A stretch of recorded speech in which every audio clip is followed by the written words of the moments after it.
Magandang araw po sa inyong lahat, lalong-lalo na po sa mga giliw nating tagapakinig. Sa araw po na ito ay mapapakinggan po natin ang kwento ng may 20 taong gulang na binatang si Dalpo, isang magsasaka na pagkakalooban ng isang agimat na sandatang Kris ng isang diwatang nangangalaga ng lagusan sa mundo ng mga engkanto. Dahil dito ay makikilala ni Dalpo ang isang lasinggerong magbubukid na si Mang Tarman. Ano kaya ang lihim na matutuklasan ng binata tungkol sa pagkatao ng lasinggerong magbubukid? Magagawa kaya niyang talunin ang mga nilalang na nakatira sa kabilang mundo? Magtagumpay kaya siya laban sa puwersa ng kadiliman? Sama-sama po nating pakinggan ang buhay at pakikipagsapalaran ng binatang nakakilala ng isang lasinggerong magbubukid. Ngunit bago po ang lahat, mga idol, huwag naman po nating kalimutang mag-subscribe at i-hit ang notification bell sa aking YouTube channel na The Voice Addict at Apong Isak para sa mas marami pa na makapigil hiningang kwentong aswang at katatakutan mula sa mundo ng kababalaghan. Umpisahan na po natin ang kwento. Taong 1940, kung saan ay nangyari ang pagsalakay ng mga aswang na tikbalang, merong isang lalaki na lumaban sa masasamang nilalang. Mahusay ang mandirigmang yun na pumatay sa pinuno ng mga aswang. Basta lahat ng masasamang elemento, pinapatay niya nang walang kahirap-hirap gamit ang kanyang kris.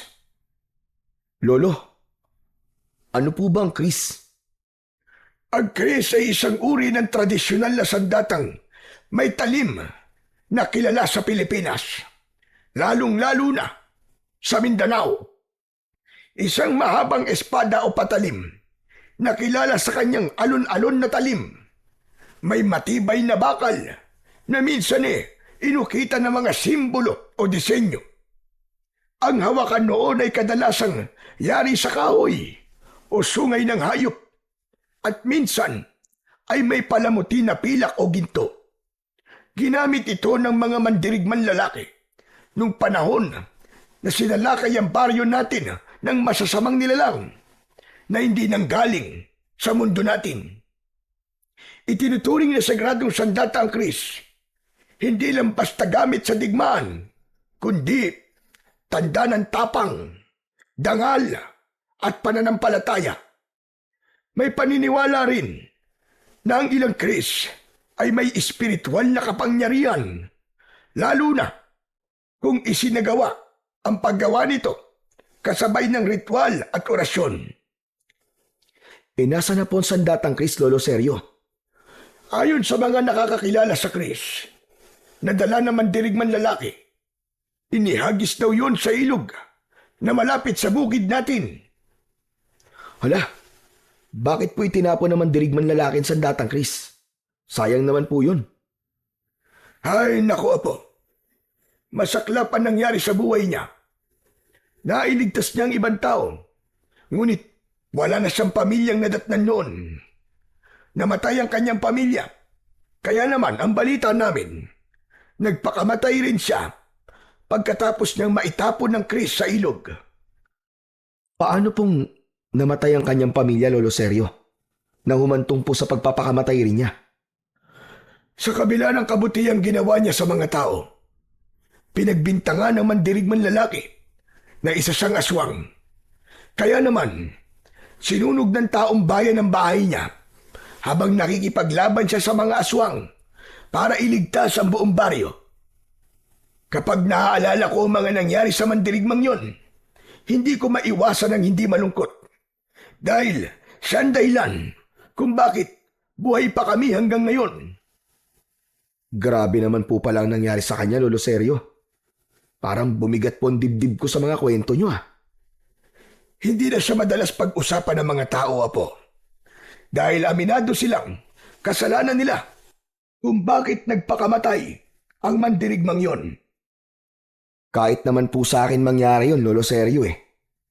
Sasama rin po ang loob ko. Biruin nyo, iniaalay ko na po ang buhay ko para sa iba. Pagkatapos, papatayin lang ng mga tao ang kanyang pamilya. Aba, parang ang hirap po isipin nun. Kaya nga, nakakaawa talaga ang nangyari sa kanya. Ay, nako. O siya, sige na. Tama na kwentuhan natin. Mag-araro ka na ng bukid. At baka mamaya niya na matuyo ang lupa. Mataas pa naman ang sikat ng araw. Baka mahirapan ka pa. Teka. Aba, parang nakainom ka na naman yata ng alak ah. Hindi ka ba talaga titigil sa kakainom mo ng alak, Apo? Lolo naman, hindi naman po ako nagpapakalasing eh. Nagtitira naman po ako ng pang-uwi. Ginagawa ko lang po to para may lakas po ako sa pag-aararo ng lupa. Ay sos! Palagi ka naman may dahilan. Ang kalusugan mo lamang ang iniisip ko. Napapansin ko na napapadalas ng pag-inom mo ng alak. May problema ka ba? Wala naman po. Ito po kasi ang panlaban ko sa pagod eh. Ay nako, bahala ka na nga. O siya, sige na. Simulan mo na ang pag-aararo nang matapos ka kagad. Teka, nabisita mo na ba mga tanim nating sitaw sa kabilang ilog? Hindi pa po, Lolo Sergio. Baka po mamaya na po. Mamaya ako na lang pupuntahan. Maaga pa naman po eh. Nako, wag na. Ako na lang ang pupunta sa kabilang ilog. Bilisan mo na lang dyan. At marami pa tayong gagawin mamaya. Sige o, mag-iingat po kayo sa pagtawid sa tulay na kawayan. Baka mahulog na naman po kayo sa ilog. Hindi pa naman kayo marunong lumangoy. Sos, kunwari ka pa nag-aalala sa akin. Ang totoo, ay gusto mo na kagad akong mawala. Nang sa ganon, ay walang pumigil na sa'yo sa pag-inom-inom mo ng alak. Lolo naman, madalas ko naman po itong ginagawa eh. Sige na po, umalis na po kayo. Hindi naman po ako nagpapakalasing kaya huwag po kayo mag-alala sa akin. O siya, sige na. Kailangan ko nang umalis. Basta palagi mong tatandaan na po. Masama ang lahat ng sobra. Kaya hinay-hinay lang sa pag-iinom ng alak. Kung bakit naman kasi nauso pa ang alak sa baryong ito. Natanaw na lamang nang may 20 taong gulang na binatang si Dalpo ang papalayong si Lolo Sergio. Mula sa kanyang kinaroroonan ay hindi niya maiwasan ang hindi mag-alala sa matanda. Napapansin niya na parang humihina na ang katawan nito. Si Lolo Sergio pa naman ang nakakatanggal ng pagod niya dahil madalas itong nagkikwento ng magagandang bagay na nangyari sa panahon ng kabataan nito. Pinakamalungkot na narinig niyang kwento ng matanda ay ang tungkol sa mandirigmang nawalan ng pamilya dahil sa pagliligtas ng buhay ng ibang tao at kung paanong naging masaklap ang kamatayan ng lalaki. Nang wakasan ito ang sariling buhay sa harap ng ilog. Napatunayan na ang maling paratang ay maaaring mag-ugat sa kamatayan ng ibang taong may mabuting hangarin sa kapwa. Dahil sa maling panghusga, nakasira sila ng pamilya. Tila bumigat ang pakiramdam ni Dalpo. Nahihirapan siyang huminga at may luha na sumilip sa kanyang mga mata. Para bang masyado siyang apektado sa mga nangyari sa buhay ng lalaking manunugis ng mga aswang. Sa liblib na baryo ng Temen ay sagana ang mga tao sa tuba na alak dahil sentro sila ng kalakalan sa paggawa ng mga dekalidad na produkto ng tuba. Bukod pa roon, sila rin ang pangunahing pinagkukunan ng mga pananim at gulayin na sitaw. Maging ang palay ay sentro rin sila ng pangkabuhayang may kinalaman sa pagkain at bigas. Ang masaganang pamumuhay ng mga tao ay merong madilim na nakaraan. Uso sa kanila ang pagpatay sa mga tao na napapatunayan na aswang. Sinusunog nila ang bahay at hindi binibigyan ng pagkakataon para magpaliwanag. Kagaya na lamang ng nangyari sa lalaking manunugis ng aswang. Namatay siyang nadala sa hukay, ang paratang na wala namang katotohanan. Kaya naman, marami ang mga dayuhan na natatakot na pumunta sa kanilang baryo. Nang mawala sa kanyang paningin si Lolo Sergio, isa munang lagok sa bote ng alak ang ginawa niya bago tuluyang isinuot ang sombrerong salakot na gawa sa abaka. Mabigat ang hakbang ng paa na nilapitan ni Dalpo ang kalabaw na may hila sa araro at nagsimulang hawakan ito. Kasunod ng banayad na pagpalo niya sa likod ng kalabaw. Ngunit ang kanyang isip ay abala pa rin sa ibang bagay. At dahil nasa ilalim siya ng impluwensya ng alak, pakiramdam niya, hindi siya napapagod. Maya-maya pa, napatigil siya sa pagakbang. Nakita niya ang isang lalaki na tumutulay sa pilapil ng kanyang palayan. Napakunot ang kanyang noo. Kilala niya ang lasinggerong magbubukid. Ngunit hindi niya alam kung ano ang pangalan nito. Natatandaan niya na ito ang nagturo sa kanya noon kung paanong mag-araro ng lupa. Ngunit pagkatapos nun ay hindi na sila nakakapag-usap ng lalaki dahil madalas itong lasing at natutulog sa gilid ng kalsada. Sa tingin niya ay lampas 50 taong gulang na ang lalaki. Pasuray-suray ang paglalakad, kaya bigla itong nawalan ng balanse at diretso ang pagbagsak sa putikan. Hindi alam ni Dalpo kung matatawa ba siya o maaawa sa lalaki. Kaya naman, nagpasya na lamang siyang lapitan ito para tulungang makatayo. Pagkarating niya sa kinaroroonan ng lalaki, ay mas inuna pa nitong hanapin ang bote ng alak kesa ang tumayo. Agad niya itong hinawakan sa kamay. Tulungan ko na po kayo. Ano ba? Bitiwan mo nga ako. Kailangan mahanap ko ang bote ng alak. Tulungan mo kung mahanap ang alak ko. Walang salitang lumabas sa bibig ni Dalpo at sinunod niya ang utos ng lalaki. Hinanap niya sa putikan ang alak nito, ngunit hindi niya makita ang bote. Marahil, dala ng kalasingan nito. Ang buong akala siguro ng lalaki ay may hawak itong bote ng alak. Kaya naman, tumayo ng tuwid si Dalpo at kinausap ang lalaki. Wala naman po kayong dalang bote ng alak eh. Kasi kung may dala po kayong bote, sana nakita na po yun kanina pa. Tumigil ka! Alam ko may dala akong alak. Teka, amoy alak ka rin ah. Baka naman, kinuha mo at ininom ang alak ko. Siguro inumusan mo kung nakalak ano. Asa na? Ilabas mo ang alak ko! Hindi kagad nakapagsalita si Dalpo. Nagulat siya sa pagsisisigaw ng lalaki. Nanlalaki ang mga mata nito at bakas sa mga mapupulan nitong mata ang matinding galit para sa kanya. Ano? Nasa na ang alak ko? Ilabas mo sabi ang alak ko eh. Ilabas mo!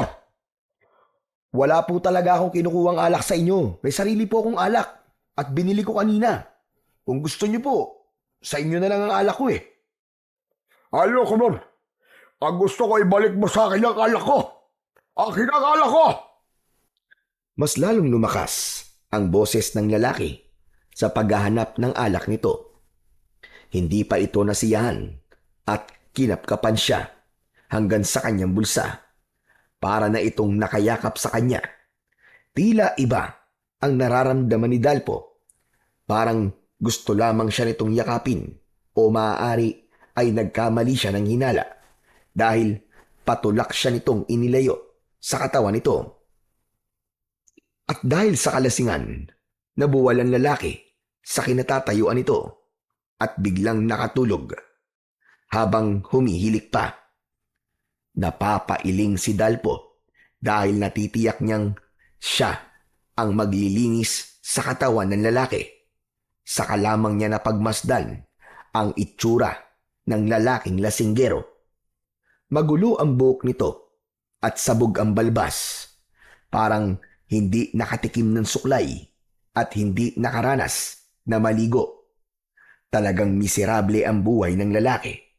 Hahawakan niya sana ito para itayo nang bigla siyang natigilan. Nakilala niya ang lalaki nang mapagmasdan niya sa malapitan ang mukha nito dahil naalala niya na minsan nakita niya rin ito sa gilid ng kalsada. Pinagtutulungan itong bugbugin ng mga tambay sa kanilang baryo at iniiwan lang sa kung saan. Nagtataka rin siya dahil madalas niya rin itong makita noon na nakatingin sa kanilang bahay ni Lolo Sergio. At kung minsan naman ay tumutulong sa mga magbubukid para magtrabaho kapalit ng alak na tuba. Tama, ikaw nga yun. Ano kayang gagawin ko sa'yo? Ay, nako, pambihira naman, oo. Kailangan ko pa naman magmadali sa pag-aararo. Malalagot na naman ako nito kay Lolo Sergio eh. Teka, ang mabuti pa kaya, dali na lang kita muna sa kubo. Wala nang nagawa si Dalpo, kundi buhatin ang lalaking mahimbing nang natutulog sa putikan. Sa una ay nahirapan siyang buhatin ito dahil may kabigatan ang lalaki. Pero dahil sanay siya sa pagbubuhat ng sako-sakong palay, nagawa niyang buhatin ang lasing na lalaki papunta sa kubo nila sa gitna ng palayan. Pagkalipas ng ilang sandali ay narating niya ang kubo. Habol ang kanyang hininga ay maayos niyang inilapit ito sa higaan. Dahan-dahan niyang ibinaba sa katre ang lalaki mula sa pagkakapasan.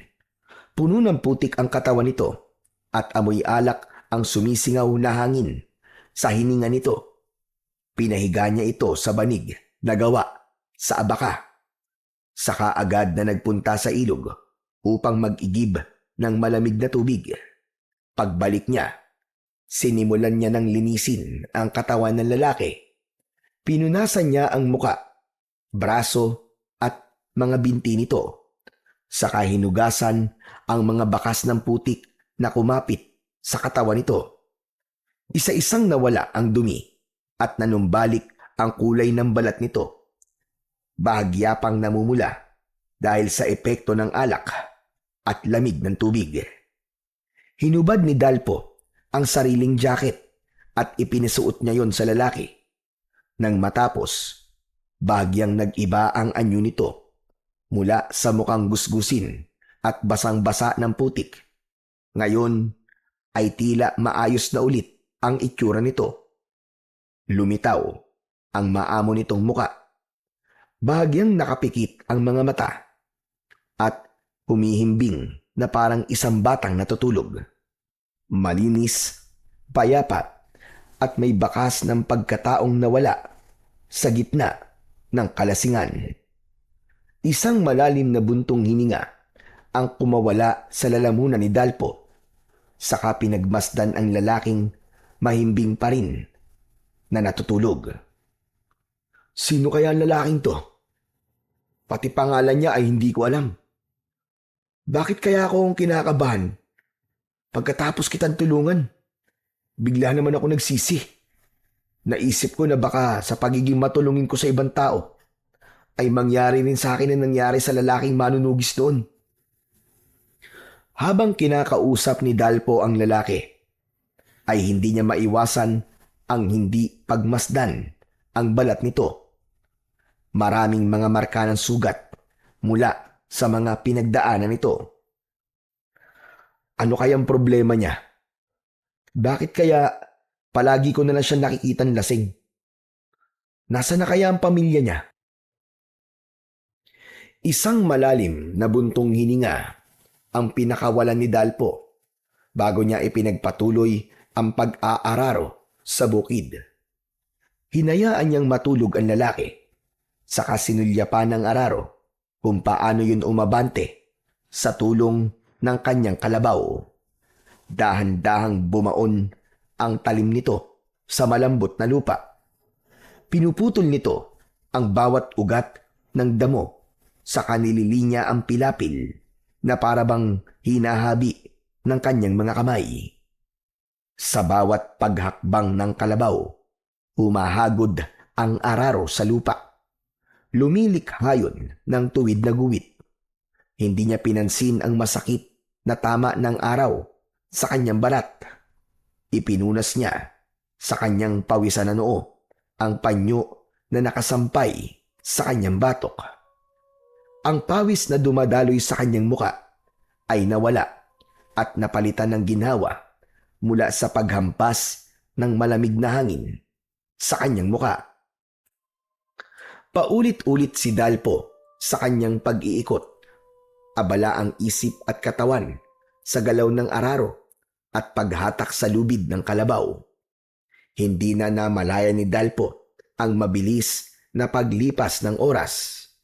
Ang kalangitan na kanina ay maliwanag at bugaw, ngayon ay unti-unti nang nagdidilim. Nagpalinga-linga siya sa paligid at bahagya pang nagtaka dahil sa malamig ang hangin. Senyales ng paparating na gabi. Tumigil siya sa pag-aararo at napasulyap sa lalaking nakahiga sa katre. Wala yung dingding, kaya kita niya agad kung walang tao ang bahay. Kaya napansin niya na nakaalis na ang lalaki. Pambihira! Naka-eskyerda na kagad ng walang paalam. Hindi man lang nagpasalamat sa ginawa ko para sa kanya. Ay nako, ang mga tao nga naman kung minsan. Muling sinulya pa ni Dalpo ang bahay, pati na ang kalangitan. Sandali niyang natanaw ang langit na nagiging kulay kahil. Hudyat yun na malapit nang lumubog ang araw. Masyado siyang nalibang sa kanyang pag-aararo. Habang nakatigil si Dalpo sa gitna ng palayan, hinayaan niyang magpahinga ang kanyang kalabaw. Ngunit sa katahimikang yun, biglang sumagi sa isip niya si Lolo Sergio. Kanina pa umalis ang matanda para pumunta sa kabilang bahagi ng ilog kung saan naroon ang taniman nila ng sitaw. Pero hanggang ngayon ay hindi pa rin bumabalik ang matanda. Bumundol ang kaba sa dibdib ni Dalpo. Naisip niya na baka nakaramdam na naman ng panginginig ng tuhod at hilo si Lolo Sergio. Pambihira, munti ko na makalimutan ha. Baka natumba siya. Diyos ko, sana naman po wala nangyaring masama kay Lolo Sergio. Bulong sa sarili ni Dalpo. Kaya naman, agad siyang umalis sa lugar na yon. Iniwan niya ang kalabaw at pang-araro.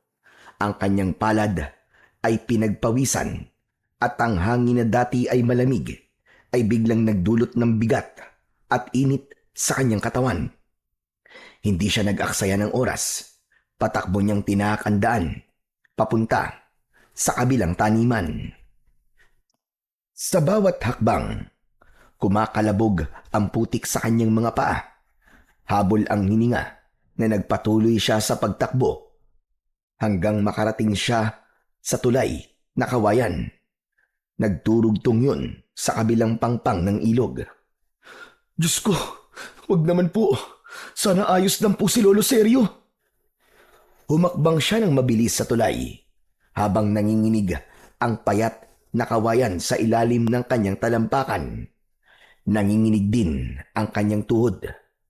Ang bawat pagyugyug ng tulay ay tila ba pumipigil sa kanyang hininga. Yun na nga ba ang sinasabi ko eh. Hindi ko dapat hinayaan na mag-isa si Lolo Sergio. Mas lalong nilakihan ni Dalpo ang pagakbang sa yumuyugyug na tulay. Kaya naman, mabilis din siyang nakarating sa kabilang dulo ng tulay. Pagdating niya sa taniman nila ng sitaw, agad niyang tinawag at hinanap ang matanda. "Lolo Seryo! Lolo Seryo, nasan po kayo? Lolo Seryo!" Paulit-ulit na tinawag ni Dalpo ang pangalan ng matanda. Ngunit walang tugon mula kay Lolo Seryo. Kaya naman, bumundol ang kaba sa kanyang dibdib. Takot na takot si Dalpo at naluluwa dahil hindi pa rin niya nahahanap ang matanda. Mahina pa naman ang pagdinig nun, kaya hindi siya kagad maririnig ng matanda kahit tawagin pa niya. "Diyos ko, tulungan niyo po akong mahanap si Lolo Seryo. Nakikiusap po ako sa inyo, Panginoon."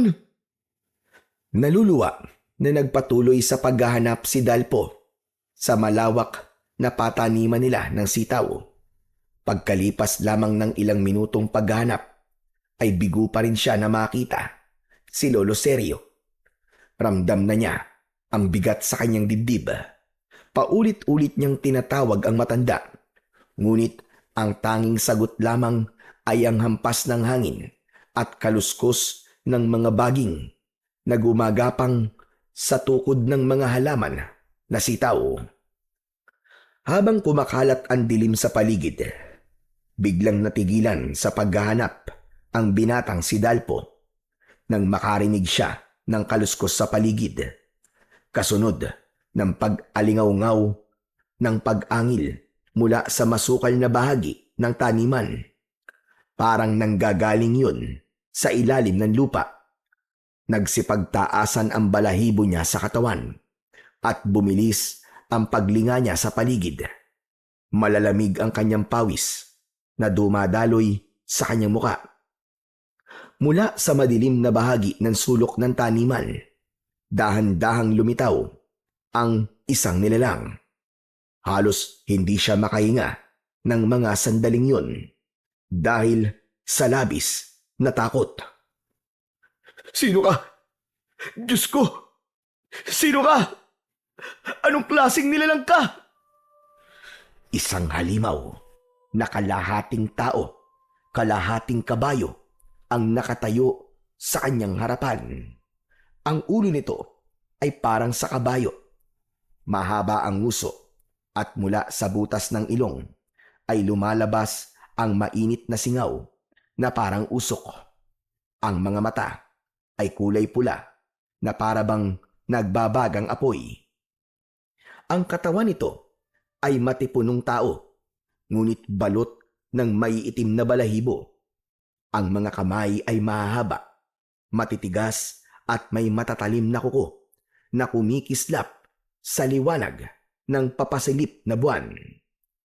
Sa bawat hakbang nito, yumayanig ang lupa at ang buntot na mahaba ay humahampas sa mga halaman na parang isang latigo.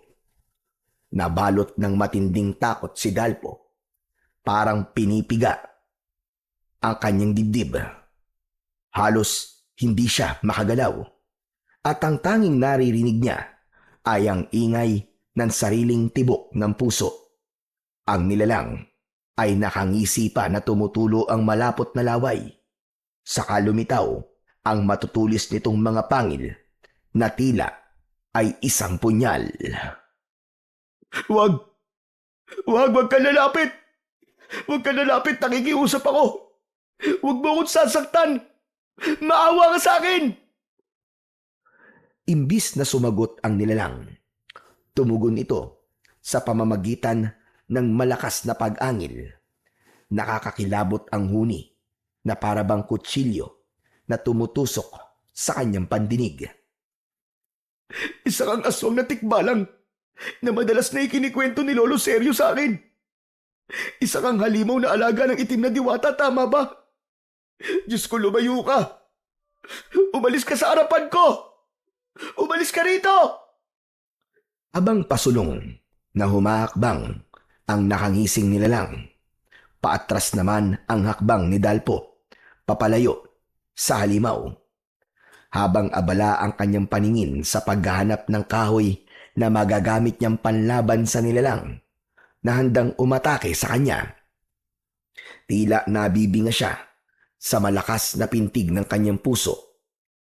Maya-maya pa ay sinunggaban na siya ng aswang na tikbalang. Tumama ang ulo nito sa kanyang sikmura at pasadsad siyang bumagsak sa lupa.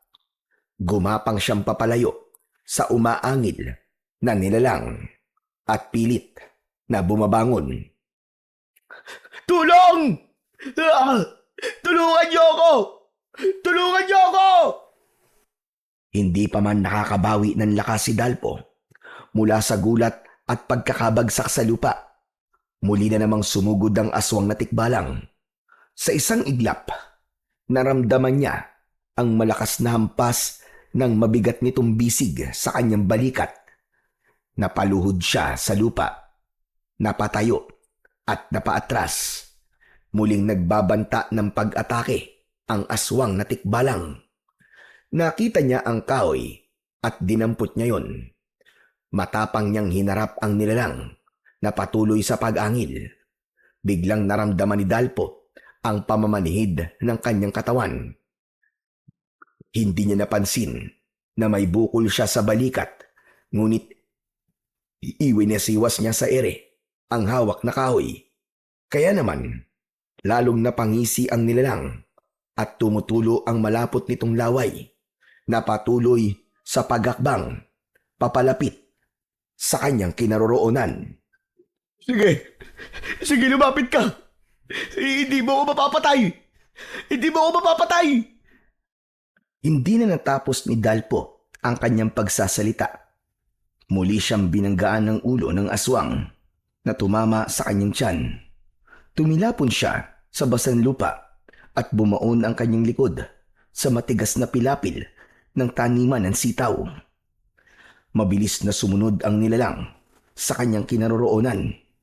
Sa isang iglap, dumagan ito sa kanya at ang mainit na hininga ng tikbalang ay bumuga sa kanyang muka.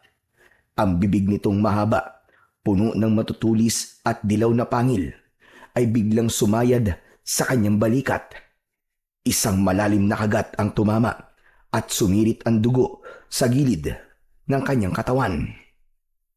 Napaigik si Dalpo sa labis na sakit. Nanlaki ang kanyang mga mata habang ramdam ang matinding kirot na parang pinupunit ang kanyang laman. Hindi pa roon natapos ang pag-atake nito. Ang dalawang paa ng halimaw, malalaki at parang bato, ay paulit-ulit na humampas sa kanyang dibdib at tagiliran.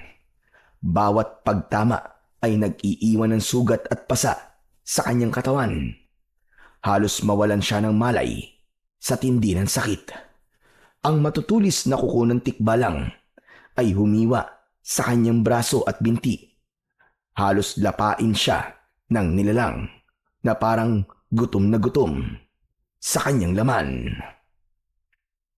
Parang awa mo na. Huwag mo akong patayin. Maawa nga sa akin. Ngunit tila bingi ang aswang na tikbalang sa lahat ng pakiusap ni Dalpo. Sinipsip nito ang dugo sa kanyang balikat. Tila sarap na sarap ito sa lasa ng kanyang dugo. Bigla itong natigilan nang marinig ang malakas na sigaw ng isang lalaki. Habang ang liwanag ng buwan sa kalangitan ay nagsimula ng kumalat sa paligid.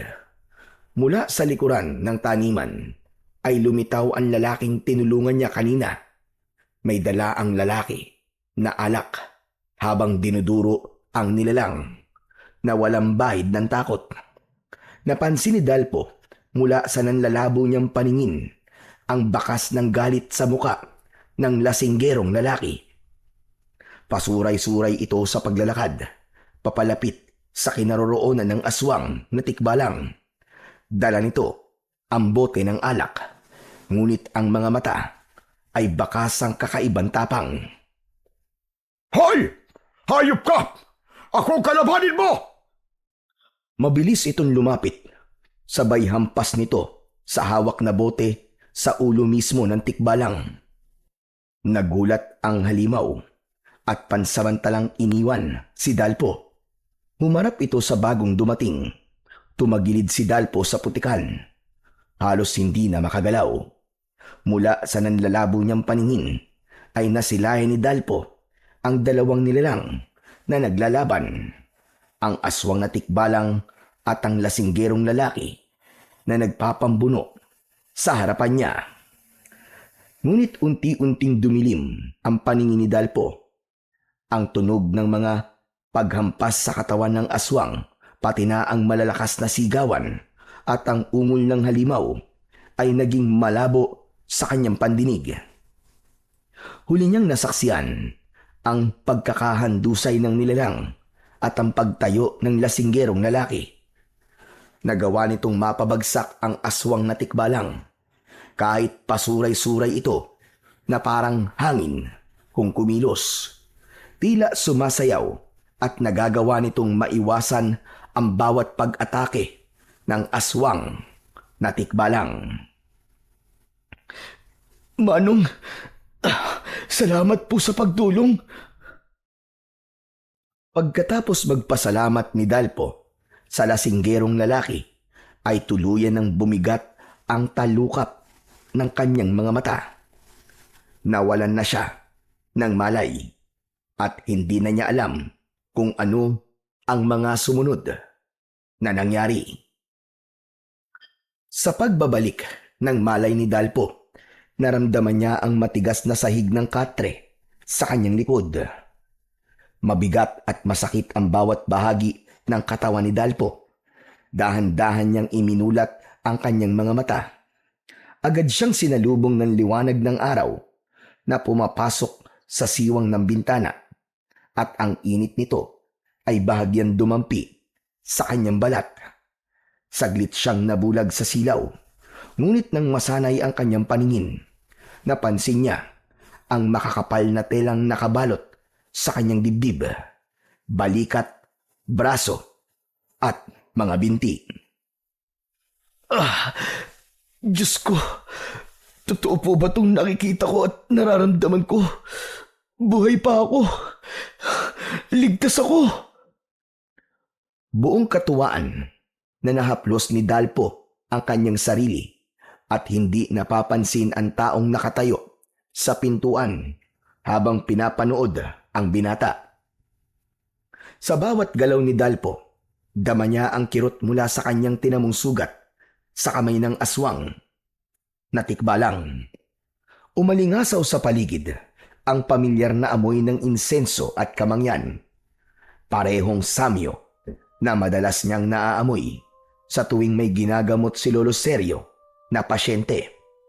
Kaya naman, bigla niyang naalala ang matanda.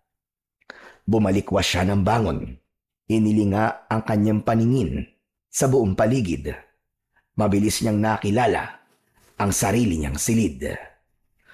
Kung ganun, nandito pala ako sa kwarto ko.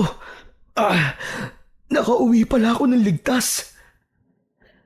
Muling pinagmasdan ni Dalpo ang dingding ng kanyang silid. Dahil akala niya namamalik mata lamang siya. Ang lumang kubo na may dingding na sawali, may nakasabit na mga tuyong halamang gamot at nakasindi sa gilid ang insensong nagbibigay ng maaliwalas ngunit misteryosong halimuyak para sa kanya ay patunay na hindi nga siya nagkamali sa mga nakikita. Nang mapako ang kanyang atensyon sa nakatayong tao sa pintuan, tuluyan nang bumagsak ang luha sa mga mata ni Dalpo. Lolo Sergio? Lolo Sergio, ikaw ba yan? Diyos ko, ang akala ko po kung paano na kayo. Walang nangyaring masama sa akin na po. Dahil pagkatapos ko mag-ani ng konting bunga ng sitaw, umuwi na rin ako kagad. Ang pagkakamali ko lang ay hindi ako nagpakita sa iyo para magpaalam. Diyos ko, muntik ka na tuloy mapahamak. Lolo Sergio, akala ko po talaga napahamak na kayo kahapon. Kung may nangyari pong masama sa inyo, hindi ko po mapapatawad ng sarili ko. Pero apo, ingatan mo rin naman ang sarili mo. Tignan mo na ang nangyari. Akala ko hindi ka na magigising. Lumapit ang matanda sa kanyang katre at naupo ito sa kanyang tabi. Baka sa mukha ng matanda ang labis na pag-aalala. Nakatitig ito sa kanya na para bang natatakot na muli siyang mawalan ng malay. Namumuo ang luha sa gilid ng mga mata ni Lolo Sergio at ang mga kamay ay mahigpit na nakahawak sa kanyang kamay. Ngunit habang pinagmamasdan ni Dalpo si Lolo Sergio, bigla niyang naalala ang lasinggerong lalaki na nagligtas sa kanyang buhay. Lolo Sergio, sino po nagdala sa akin dito? Ako lang, Apo. Nagpatulong ako sa kababaryo natin para madala ka sa bahay. Bakit mo naman naitanong? Lolo Sergio, hindi ako maaaring magkamali. May nagligtas po sa akin. Isang lalaking lasinggero na tinulungan ko nung tanghali. Nakita ko po ang ginawa niya. Bago po ako nawala ng malay, nakita ko po, natalo niya po ang aswang na tikbalang. Pero Apo, wala akong nakitang aswang na tikbalang sa sitawan natin. Kahit ang lalaking sinasabi mo, wala rin akong nakita. Basta ang alam ko, nag-aalala ko sa'yo ng gabi ay hindi ka pa umuwi. Kaya yun, hinanap na kita at natagpuan kitang walang malay dun sa bukid. Lolo Sergio, sigurado po ako na siya nagligtas sa akin sa kamay ng mabangis na aswang na tikbalang. Aswang na tikbalang baka mo ang umatake sa'yo, Apo. Opo, Lolo Sergio. Nakita ko po siyang bigla na lamang lumitaw sa taniman ng sitaw. Akala ko po talaga katapusan ko na ng mga sandaling yun. Mabuti na lamang po. Lumabas po yung lalaki. Tapos tinulungan po ako nung lasinggerong lalaki na yun. Kung hindi ako nagkakamali, Apo, ang nilalang na umatake sa'yo ay ang aswang na madalas kong kinikwento sa'yo noon. Sila ang mga aswang na tikbalang na alaga ng isang itim na diwata. Tama ba? Ang nilalang na yun ba ang nakita mo at umatake sa'yo? Opo, Lolo Sergio. Tama ho kayo. Lahat ng mga katangian na nabanggit niyo sa kwento niyo ay tugma po sa itsura niya. Diyos ko, nagsimula na naman ang pagbabalik ng mga nilalang na tinalo ng manunugis na pumatay sa mga aswang noon.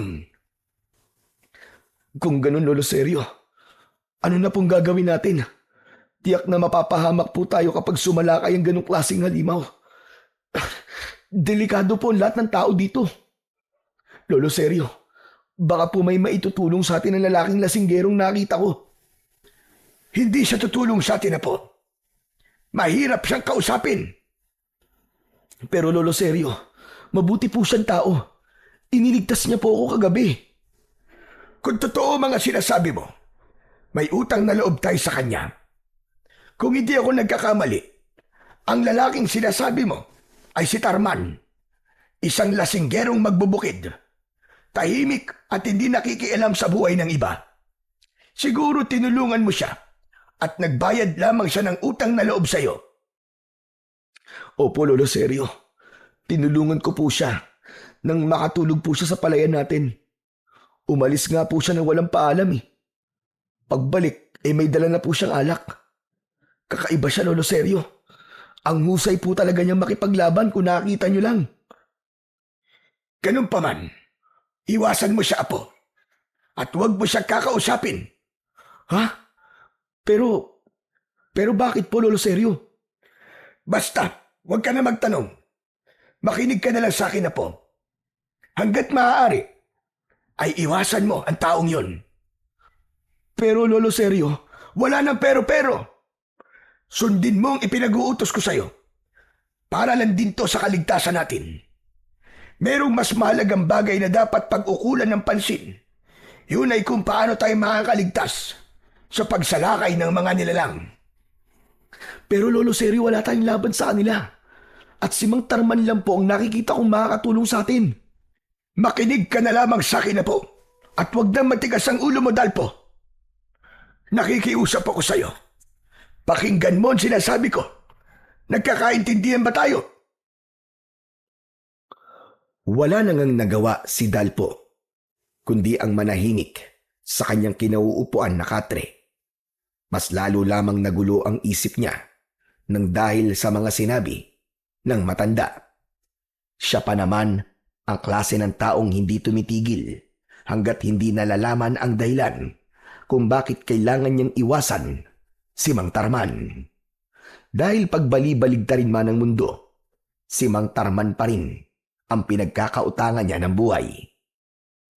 Pagkalipas ng ilang araw ng pagpapahinga at gamutan, unti-unting gumaling ang mga sugat ni Dalpo. Bagamat na natiling mabigat ang kanyang pakiramdam, ay mas pinili niyang ipagpatuloy ang pagtatrabaho. Pansamantala niyang kinalimutan ang mga nangyari sa kanya sa bukid, habang tinatahak niya ang daan papunta sa palayan. Ay hindi niya pa rin maiwasan ang hindi isipin si Mang Tarman. Nasa na kaya si Mang Tarman?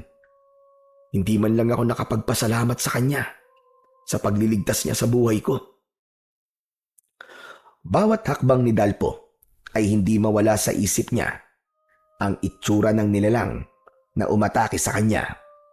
Ngunit kailangan niyang magpatuloy sa pag-aasikaso sa bukid. Pagkalipas ng ilang minutong paglalakad, ay narating na niya ang kinaroroonan ng kanilang palayan. Nilapitan niya ang alaga niyang hayop. Muli niyang hinawakan ang araro at muling naramdaman ang bigat ng pawis na umaagos sa kanyang noo.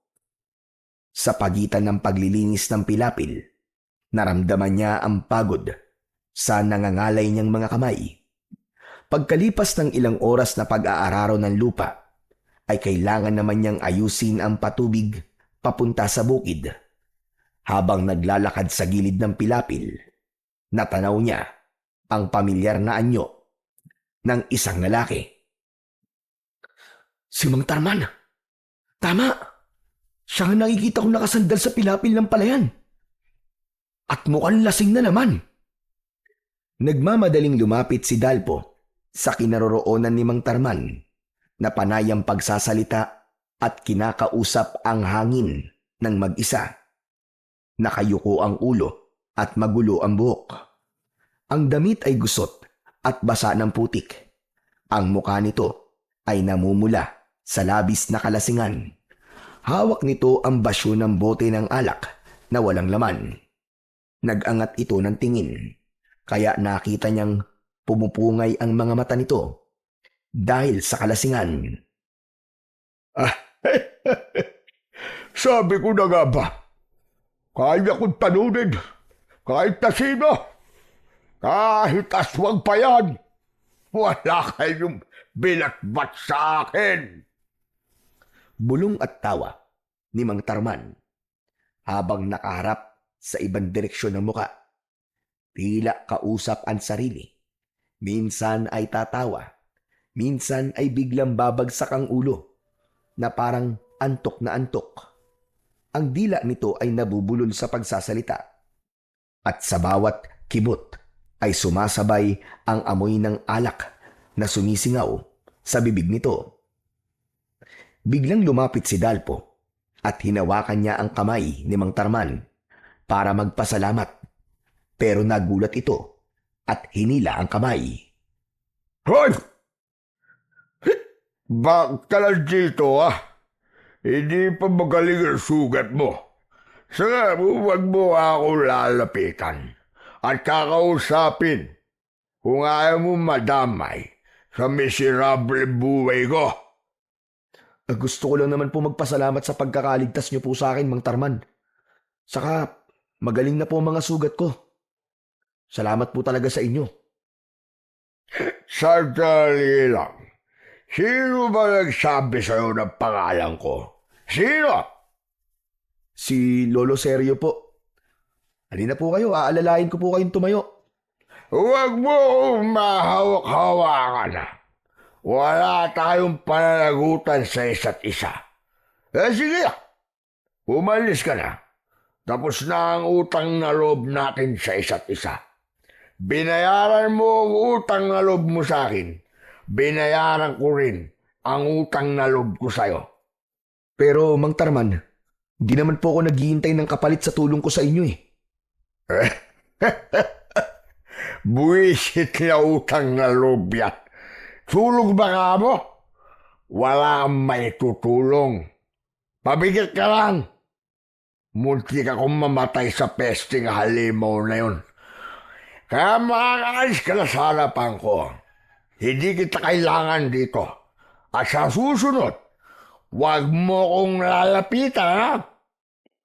Nagpilit na tumayo si Mang Tarman, habang si Dalpo naman ay biglang natigilan sa pag-aasik ng boses ng lalaki. Tila may masakit na kutsilyong bumaon sa kanyang puso, parang tumagos hanggang sa kaibuturan ng kanyang pagkatao. Para siyang hindi makahinga sa pagtataboy na yun ni Mang Tarman. Hinayaan niyang tumayo ito sa pagkakalugmok sa putikan. Pinagmasdan niya ang pasuray-suray nitong pagakbang. Nararamdaman niya na may pinagdadaanan ang lalaki. Ngunit hindi nagtagal. May dumating ang 3 lalaking kababaryo niya. Maangas ang mga ito na may dala na 2x2 at nakatingin kay Mang Tarman. Kung hindi siya nagkakamali, ang mga ito ay ang madalas na mambugbog kay Mang Tarman. Nang makita ng mga ito si Mang Tarman, agad silang nagtawanan at nagsimula ng panlilibak sa lalaki. Ito na naman ang lasinggero. Walang silbi, kundi alak ang inaatupag. O ikaw, ibalik mo sa amin na kinuha mong alak. Wala nang libre sa panahon ngayon. Paano ba yan? Nasa tiyag ko na ang alak eh. Ba't talagang pinaglululoko mo kung baliw ka? Pero ang kailangan ko, bayaran mo ang alak na kinuha mo. Tanga ka ba? Kapag alak ang kinuha, kailangan alak din ang ibabalik. Saglit lang. At kailangan ko munang umihi para isahod sa bote. Inumin mo ng mga kasama mo. Dala ng matinding galit ng lalaki. Kinuwelyuhan ito sa damit si Mang Tarman. Kaya naman, hindi na nakatiis si Dalpo na hindi makialam sa mga to. Teka, sandali lang. Huwag niyo naman siya saktan. Ako na lang ang magbabayad sa alak na kinuha niya. Hinarap siya ng lalaking may tangan sa damit ni Mang Tarman. Pero umalingaw-ngaw ang boses ni Mang Tarman. Ano nga ba? Sinasabi ko umuwi ka na. Huwag kang makialam sa problema ko. Umalis ka na. Pero sasaktan nila kayo, Mang Tarman. Hindi po ako aalis dito. Wala kang pakialam sa akin. Umalis ka na kung ayaw mong masaktan. Sa halip na iwan, ay hindi umalis doon si Dalpo. Kaya naman, nagulat siya ng pinagtulungan ng mga lalaki na bugbugin si Mang Tarman. Sinalo nito lahat ang tama ng suntok sa katawan ng mga taong bumubugbog dito. Sunod-sunod ang mga suntok at tulak na inabot ni Mang Tarman. Bawat hampas ng 2x2 ay nagpatumba sa lalaki sa putikan ng gilid ng pilapil. Hoy! Ano ba kayo? Maawa naman kayo sa kanya! Huwag niyo sasaktan! Ngunit hindi nakinig ang mga lalaki sa kanya. Binugbog ng mga ito ang nakahigang si Mang Tarman na hindi man lang lumalaban sa mga ito. Malayo sa taong nagligtas sa kanya mula sa halimaw. Para itong lantang gulay na tinanggap ang lahat ng sipa at suntok ng mga lalaki. Kaya naman, nilapitan niya ang mga ito at sinuntok niya sa muka ang lalaking nakilala niya sa pangalan na Raul dahil tinawag ito ng kasama. Hindi nito ininda ang tama ng suntok ni Dalpo. Sa halip, gumanti si Raul ng suntok sa kanya. Tumama ang kamao nito sa kanyang muka. Bumagsak siya sa putikan at hindi agad nakabangon. Nang hahampasin na siya ng 2x2 sa katawan, ay mabilis na bumangon si Mang Tarman. Ang mga mata nito ay matalim, puno ng determinasyon. Hinarap nito ang tatlong lalaki at nang masaksihan niya ang paraan ng pakikipaglaban nito sa mga lalaki, ay masasabi niyang tila dumaan ito sa matinding pagsasanay. Napabagsak ni Mang Tarman ang lahat ng kalaban at inalalayan siya nitong tumayo. Dinala siya nito sa ilog. Hinugasan nito ang kanyang katawan habang hindi nagsasalita, ni hindi ito tumitingin sa kanyang muka. Mang Tarman, bakit hinahayaan niyo po na maging ganyan ang buhay niyo? Umigil ka. Wala kang pakialam. Nagulat si Dalpo dahil para itong biglang nawala sa impluwensya ng alak. Tuwid ang salita na parang hindi nakainom ng alak. Napakunot ang noo ni Dalpo at nagtataka sa ikinikilos ng lalaking lasinggero. Habang maaga pa, iwasan mo ko dahil mapabahama ka lang sa akin. Habulin ako ng kamalasan at ayokong madamay ka. Mang Tarman, matanong lang po, nasan po bang pamilya niyo? Matalim na tumingin kay Dalpo si Mang Tarman. Gustong pagsisihan ng binata ang naging tanong niya sa lalaki dahil sa pagbabago ng ekspresyon ng mukha nito. Bumakas ang galit at ang namumula nitong mga mata ay tila salamin ng puot na nakatago sa pagkatao ni Mang Tarman. Ano ang karapatan mong tanungin ako? Kung nasaan ang pamilya ko? Wala nga po akong karapatang magtanong. Ngunit kung nasan man po ngayon ang pamilya nyo, sila po ang unang masasaktan kapag makita ka po nilang ganyan ang kalagayan. Huwag mo akong pinakikialaman. Wala kang alam sa buhay ko. Magmula ngayon, wala na tayong dahilan para magkita at mag-usap pa. Umayo ang lalaki na hindi tumitingin sa kanya. Umalis si Mang Tarman sa kanyang harapan. Bigla siyang naging interesado sa pagkatao nito. Hinabol niya ito ng tingin at sumagi sa kanyang isip ang mga balak niyang gagawin para mas makilala pa ang lalaking lasinggero. Makikilala rin kita, Mang Tarman. Gagawin ko ang lahat para matulungan ka. Pero sa ngayon, sapat na ang mga nalaman ko na hindi ka totoong masamang tao. Tumayo si Dalpo sa mabatong ilog at sinipat ang tubig. Mukhang malalim at nakakatakot si Sirin. Kaya lang, mas naging interesado siyang malaman kung totoo bang may sandatang nakatago sa ilog.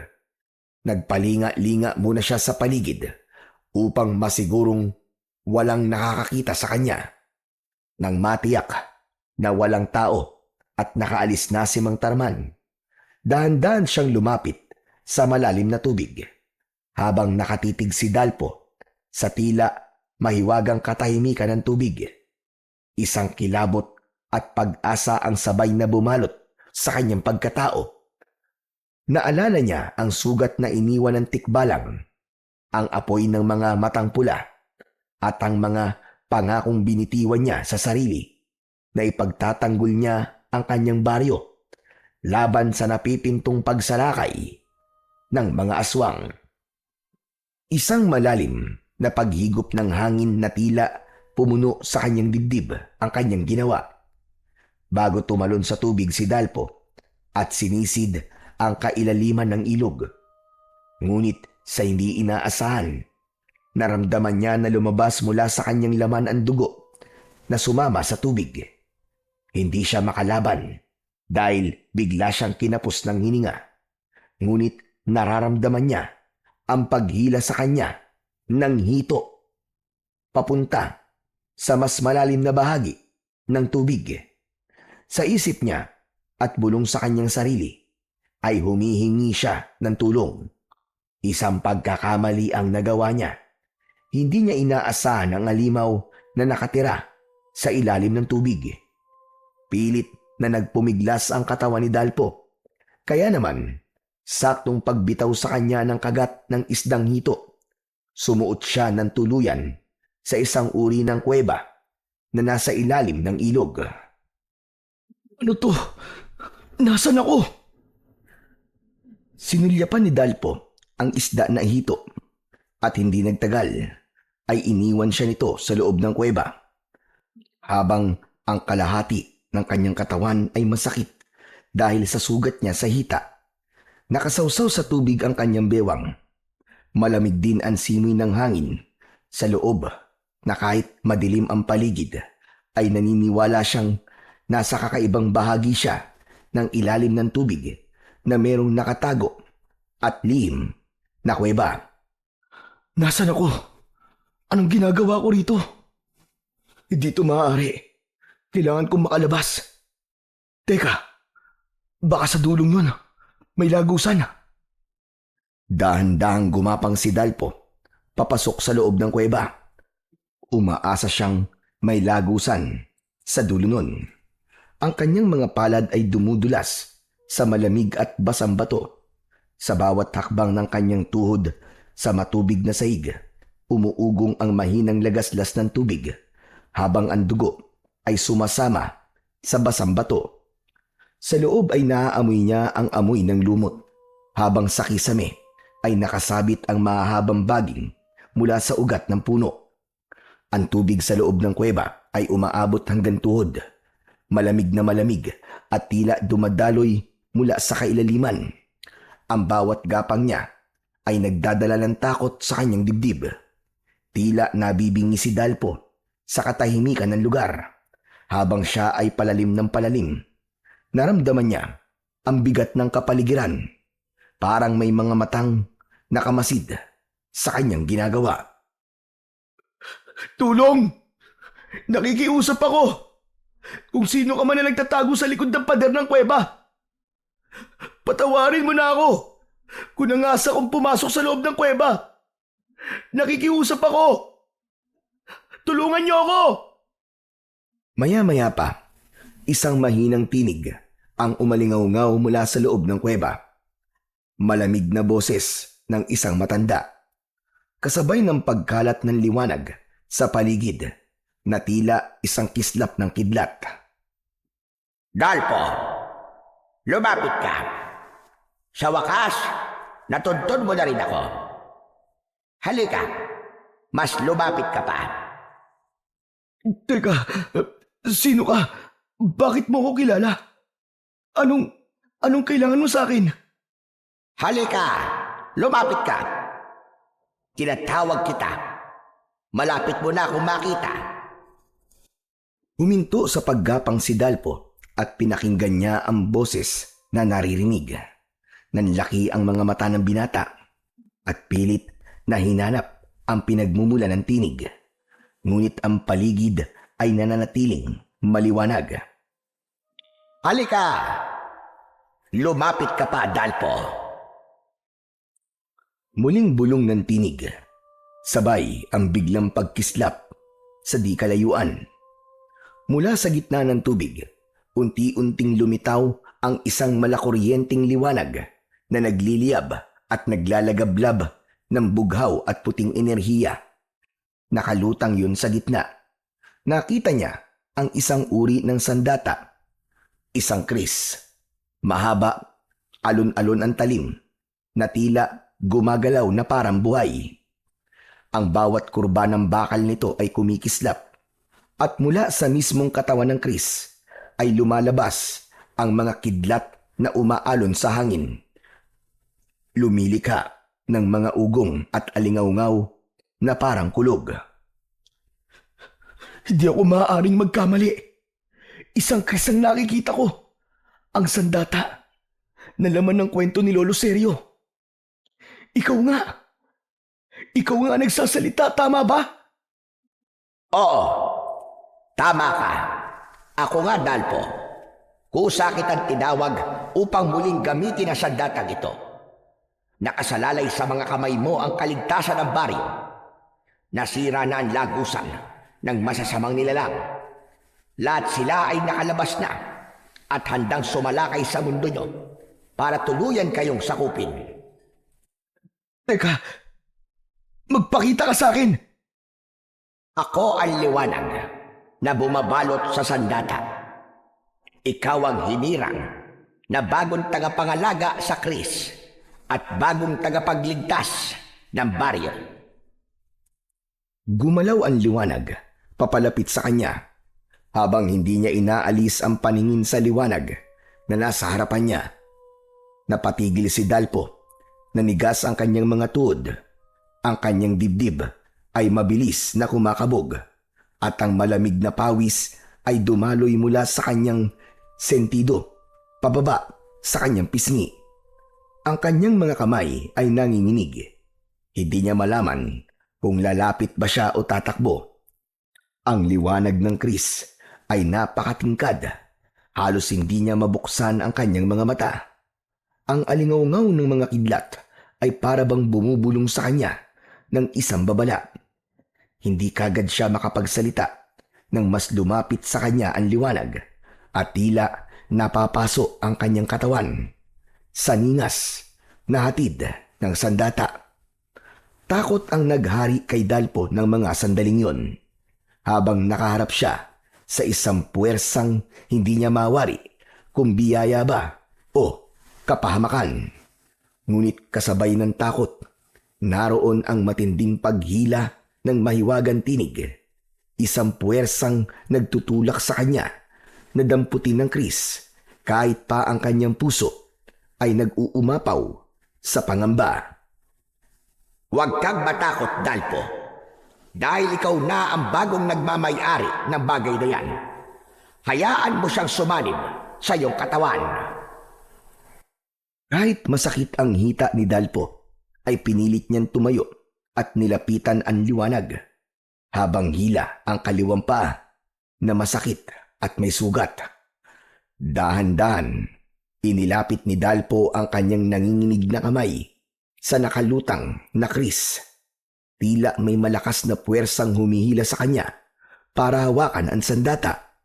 Ang liwanag nito ay lalong kumislap, para bang kumikilala sa kanyang presensya. Sa mismong pagdampi ng kanyang mga daliri sa hawakan nito, isang malakas na alon ng enerhiya ang biglang kumawala. Umalingaw-ngaw sa buong kuweba ang tunog na tila pagsabog ng kulog, at sa isang iglap, nabalot ng nakakasilaw na liwanag ang buong katawan ni Dalpo. Habang nangyayari yun sa kanya, narinig niya ang boses ng nilalang na nagtatago sa liwanag. Tiisin mo ang sakit hanggang sa mapasok ng kapangyarihan ng iyong laman, ugat, isip, at dumaloy sa dugo mo ang lakas ng kapangyarihan ng agimat na Kris.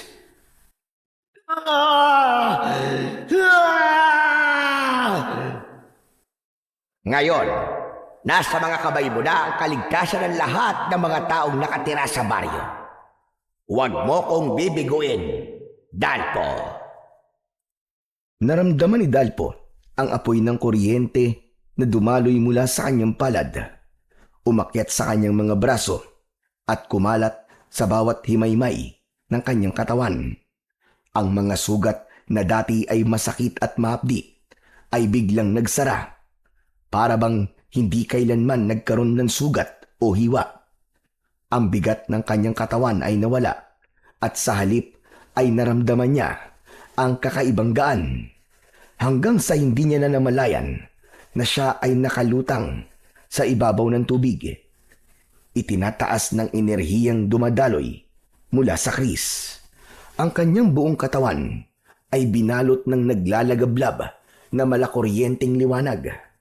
Ang bughaw at puting sinag ay nagmistulang baluti na nakapulupot sa kanyang katawan, habang ang mga alon ng enerhiya ay naglalabas ng tunog na tulad ng humahampas na bagyo. Ang kanyang buhok ay umangat, at ang hangin sa paligid ay umikot na parabang umiindayog sa lakas ng kanyang kapangyarihan. Habang mahigpit niyang hinahawakan ang Kris, ramdam ni Dalpo ang kakaibang lakas na pumupuno sa kanyang kalamnan. Ang dating nangihinang mga kamay, ngayon ay tila bakal na walang makakabali. Ang kanyang mga mata ay kumikislap na parang dalawang kidlat. At sa bawat buntong hininga ay tila may dumadaloy na alon ng kapangyarihan na nagmumula sa loob ng kanyang katawan. Sa unang pagkakataon, dama ang tibok ng isang mandirigmang muling nabuhay sa pagkatao ni Dalpo. Ang Chris ay hindi na lamang isang sandata, kundi isang sandigan laban sa kasamaan. Sa bawat pagkislap ng talim nito, nagbabanta ang liwanag at bagyong handang pumatay ng anumang halimaw na hahadlang sa kanya. Si Dalpo, ang dating simpleng magsasaka lamang, ngayon ay nakatindig bilang isang mandirigmang binigyan ng agimat na lakas mula sa Chris. Mamayang gabi, sasalakay ang mga aswang na nagmula sa kabilang mundo. Lahat ng matanda ay papatay nila. Bumundol ang kaba sa dibdib ni Dalpo. Hindi takot para sa iba, kundi pag-aalala niya para sa kaligtasan ng kanyang lolo Seryo. Sige na, makakaalis ka na, Dalpo. Marahil sa paglabas mo sa lagusan na ito, gabi na ngayon sa lugar nyo. Kung ganun po, nasa pagitan ako ng mundo ng diwata at ng mga tao. Isa kayong diwata? Tama ka. Nasa pagitan ka nga ng mundo namin. At ako ang nangangalaga sa lagusan. Pero teka, mahal na diwata, bakit ako po ang pinili nyo? Sapagkat mabuti ang kalooban mo. At alam ko na ikaw ang nakatakda para sa Chris. Tandaan mo, manatili kang mabuting tao at huwag kang papadala sa tawag ng kasamaan mula sa hipnotismo ng mga diwatang may maiitim na budhi. Para sa lolo ko, mahal na diwata, tatanggapin ko ang kapangyarihan na to. Umasa po kayo na gagawin ko ang lahat upang mailigtas sa mga tao laban sa kasamaan. Unti-unting humupa ang nakakasilaw na liwanag na bumabalot sa paligid ni Dalpo. Ang naglalagablab na kuryente na kanina ay tila bagyong kumukulo sa kanyang katawan ay isa-isang naglaho. Hanggang ang naiwan na lamang ay ang mahinang sinag mula sa Chris na hawak niya. Sa pagkagulat niya, ramdam niya ang magaan na pakiramdam. Wala na ang hapdi. Wala na ang kirot mula sa kanyang sugat. Nang silipin niya ang kanyang balat, ang mga sugat na minsan ay malalalim at dumudugo ay tuluyan ng naghilom. Para bang hindi siya kailanman nasugatan. Ang tinig na naririnig niya ay nawala na rin. Dahan-dahan niyang ibinaba ang mga paa at sa unang pagkakataon mula nang makapasok sa kuweba, naramdaman niyang matibay na muli ang kanyang mga binti. Tumapak siya sa malamig na bato at sa bawat pagtuntong, parang may bagong lakas na umaalalay sa kanya. Hawak ang Chris. Marahan niya itong iwinasiwas sa hangin. Sa bawat galaw ng talim, lumilikha ito ng tunog. Nabuhayan siya ng loob.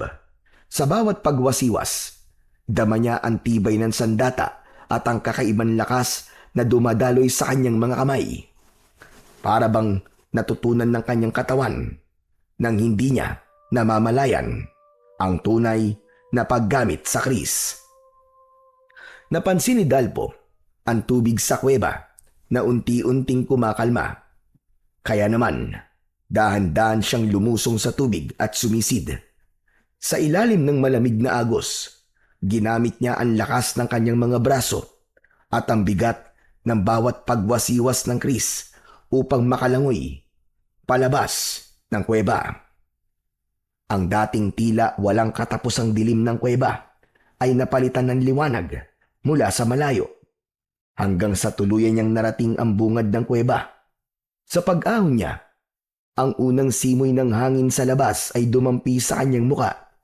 Dala ang amoy ng lupa at damo Isang hudyat na siya ay nakabalik na. Pambihira. Totoo nga ang sinabi ng tinig kanina. Gabi na ako makakalabas sa kuweba. Totoo palang nakarating ako sa hangganan ng pagitan ng mundo ng mga tao at diwata. Kung ganun pala, isang matandang diwata talagang nakausap ko. Totoo siya. Kung ganon, ikaw ang nakakuha sa mahiwagang agimat na sandata. Mabilis na napalingon si Dalpo sa pinagmumulan ng boses, habang ang liwanag lamang ng sikat ng buwan ang nagsisilbi niyang tanglaw sa muka ni Mang Tarman. Bakas ang gulat, galit at pag-aalala sa muka ng lalaki habang dala nito ang basyo ng alak. Mang Tarman, hindi ko po sinasadyang makuha ang kakaibang sandata na to. Alam niyo rin po palang tungkol sa agimat ng Chris. Paanong hindi ko makikilala sa datang yan? Yan ang sumira ng buhay ko, ng pamilya ko, at nawala ang asawa ko ng dahil sa visit na yan. Kaya kung ayaw mo masira ang buhay mo, ibalik mo yan kung saan mo yan nakuha. Teka. Paano pong sinira ng sandatang to ang buhay niyo? Biktima ako ng karahasan. Dahil ang aking ama na unang gumamit sa sandatang yan ay namatay at pinabayaan ng pamilya kapalit ng pagtulong niya sa iba. Natatandaan ko po ang kwento ni Lolo Sergio. Nagpakamatay daw po ang lalaking mandirigma at sinunog ng taong bayan ang bahay niya dahil sa isang maling paratang. Ako lang ang nakaligtas sa sunog na yon. Ako ang bunsong anak ng lalaking sinasabi mo nagpakamatay. May nagligtas sa akin yon. Inalagaan ako ng isang tao. Pinilit kong kalimutan ang nakaraan at nabuhay ng tahimik sa buhay ng bago kong pamilya. Ngunit maging ako ay naging biktima ng maling paratang. Pinatay ng mga tao ang asawa ko. Kaya hindi ako makakapayag na gamitin mo sa datang yan para ipagtanggol ang mga walang kwentang taong nakatira sa baryong ito. Ngunit magkaiba po tayo ng ipinaglalaban at karanasan. Sisiguraduhin ko po na hindi ko bibuguin ang diwatang nagtiwala sa akin. Huwag kang maniwala sa kanya. Akin na! Ako na magbabalik sa kanya na sandatang yan. Hindi po maaari ang gusto niyo mangyari, Mang Tarman. Dahil gaano man po kasaklapan nangyari sa buhay niyo, hindi po yun magiging dahilan para sukuan at talikuran niyo ang mga tao. Patunayan niyo na nagkamali sila. Kung mali ang kanilang paratang, pues, huwag niyo po silang sukuan. Nagkakamali ka sa paniniwala mo, Dalpo. Akin na! Ibigay mo sa akin ang sandata na yan! Huwag niyo po ako susubukan. Hindi niyo ako mapipigilan na gamitin ang sandatang to laban sa mga aswang. Tumakbang sa kabilang direksyon si Dalpo. Hindi pa man nakakalayo ang binata mula sa bungad ng kuweba. Biglang hinablot ni Mang Tarman ang Chris. Ngunit naiwas-iwas niya yon, kaya't napaatras siya, papalayo sa lalaki. Ininom nito at inubos ni Mang Tarman ang laman ng bote. Habang pasuray-suray sa pagakbang, ang mga mata nito ay mapupula. Hindi na lamang lasing, kundi parang may ibang nag-uudyok mula sa loob ng isip nito. Agad nitong itinuro ang Chris na hawak ni Dalpo at sa malakas na tinig ay sumigaw ito. Ibigay mo sa akin ang Chris! Hindi ako makakapayag na gamitin mo yan! Hindi rin po ako makakapayag! Napakialaman niyo ako! At kunin ang sandatang to sa akin! Akin na sabi ang Chris! Agad na sinunggaban ni Mang Tarman ang braso ni Dalpo. Pilit na inaagaw ang sandata. Nabigla si Dalpo. Agad niyang iniwas ang hawak na Chris. Iniunat palayo at halos ikubli sa kanyang katawan. Gumalaw ang kanyang mga paa. Umatras at pilit na inilalayo ang armas mula sa lalaki. Ngunit mabilis at mabigat ang bawat takbang ni Mang Tarman. Muling sumunggab ng mariin, parang leon na gustong makuha ang sandata. Ito marahil ang tinutukoy ng nakausap niya kanina. Mga sagabal sa kanyang layunin na dapat niyang paglabanan. Nagsimula ang matinding pagtutunggali. Sa bawat hampas ng kamao ni Mang Tarman, napilitan si Dalpo na lumaban at umilag. Ginamit niya ang liksi ng katawan na para bang may likas na siyang kaalaman sa pakikipaglaban. Isang malakas na sipa ang pinakawalan ni Mang Tarman. Halos mahulog pabalik sa ilog si Dalpo. Kung hindi niya nasangga gamit ang talim ng kris ang sipa nito, ang tunog ng bakal na humati sa hampas ng paa ay umalingaw-ngaw, ngunit ang lakas ng kalaban ay hindi nawala. Nagulat si Dalpo sa sarili. Sa bawat iwas, bawat salag, dama niya ang kakaibang bilis at lakas na hindi pa niya nararanasan sa buong buhay niya. Ang kris ay tila gumagabay, nagbidikta ng tamang paggalaw niya at tinutulungan siyang makipagsabayan sa husay ni Mang Tarman. Ngayon ay alam na niya ang pinaguhugutan ng galit nito ay hindi niya magawang magalit sa lalaki. Sa pagsirko sa ere ni Mang Tarman, kumuntikan siyang tamaan ng sipa nito sa muka. Gumanti siya ng pabalagbag na pag-atake niya rito. Sinadya niyang huwag itong saktan ng kanyang talim. Tumigil na kayo, Mang Tarman! Papalapit ng pagsalakay ng mga kalaban. Sa kanila niyo gamitin ang lakas niyo! Tumigil ka! Kailangan ko, Chris, na hawak mo para ibalik sa diwatang nagbigay sa inyan. Masisira ang buhay mo, kagaya na nangyari sa ama ko. Kung ganun, kayo pala talaga ang anak na matandang nagpakamatay dahil hindi niya kinaya ang sakit ng pagkawala niyo. Anong dahilan ng galit niyo, Mang Tarman? Hindi po ba't mas kailangan niyo lumaban sa mga halimaw na pumatay sa pamilya niyo? Huwag niyong ibintang ang sisi sa isang bagay na wala namang pakiramdam. Walang kasalanan ng sandatang to. Ang may kasalanan ay kayo dahil hindi niyo ipinaglaban kung anong tama. Hindi kayo gumawa ng paraan para malinis ang pangalan niyo. Para saan pa? Para muling may masaktan? Ganun ba? Pasensya na po. Pero ipaglalaban ko po ang sandatang to. Dahil ito ang tatalo sa mga nilalang na nakatakas mula sa mundo ng mga diwata. Nakipaglaban si Dalpo kay Mang Tarman. Nagulat siya sa galing ni Mang Tarman. Kahit lasing ang anyo nito, ang bawat galaw ay mabilis, matalim at puno ng bagsik. Ang kamao ay parang bato at ang mga paa ay lumilipad sa ere na parang sanay na sanay sa pakikipaglaban. Sa bawat salpukan nila, kumikislap ang kris sa madilim na kagubatan, habang ang mga sigaw at dagundong ng kanilang laban ay umaalingaw-ngaw na parang kulog. Doon lamang napagtanto ni Dalpo, hindi ordinaryong lasinggero si Mang Tarman. Sa likod ng kalasingan at pagiging magbubukid nito, may tinatagong husay at lakas na mas lalo niyang kinatatakutan at pinagtatakhan. Pareho silang hingal na nagpahinga, ngunit biglang umalingasaw ang mabahong singaw sa paligid. Nandito na sila, Mang Tarman. Kailangan ko lang kumilos para sa kaligtasan ng lolo seryo ko. Anong ibig mo sabihin? Sinabi sa akin ng diwata na nagbigay sa akin ng agimat na kris. Ngayon sasalakay ang mga kampo ng kadiliman na aagaw sa baryo natin. Kailangan ko nang umalis, Mang Tarman. May iwan ko na kayo rito.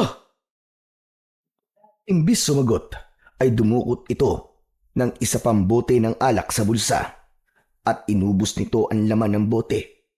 Kaya naman, dismayadong napuna ni Dalpo ang ginawa na yon ni Mang Tarman. Bakit kayo nagpapakalasing? Matapang na alak ang tuba na iniinom nyo.